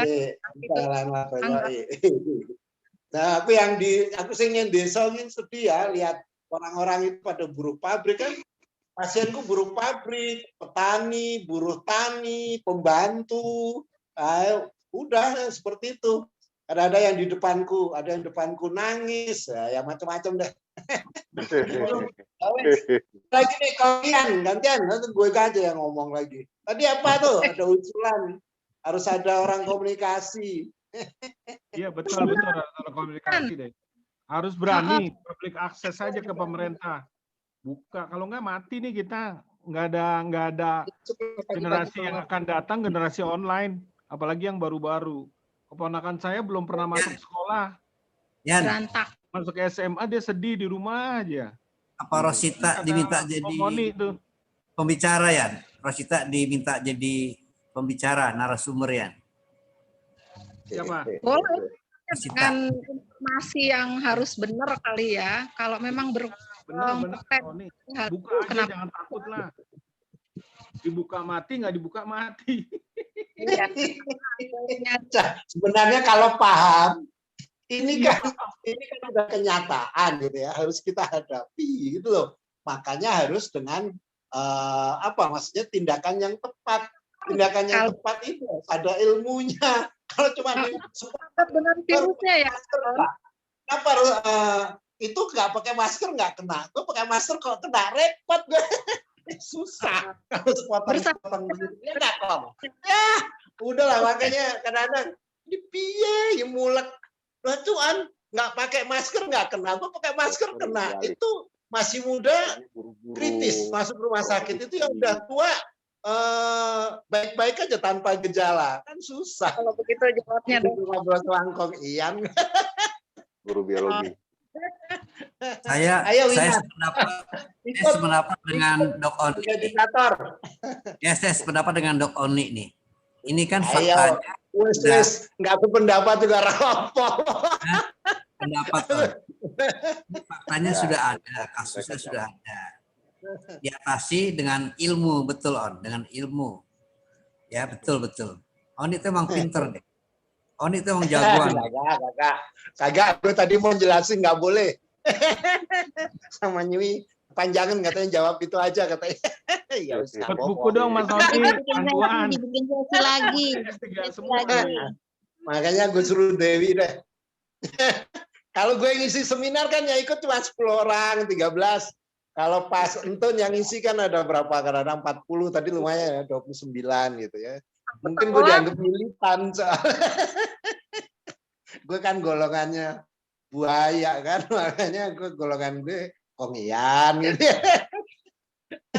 Foto aja gue nggak mau. Gue takut histeris kalau gue nongol begini. Ayo Wina. Asik ya gitu kan. Untuk ilmu itu nggak harus kita saling debat kali, saling membuka diri. Mungkin ada yang nggak tahu gitu kan.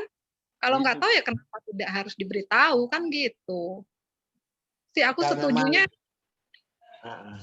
Memang sekarang repotnya itu kadang-kadang dikait-kaitin sama blog sana sama blog sini. Kadang-kadang mungkin karena itu ya.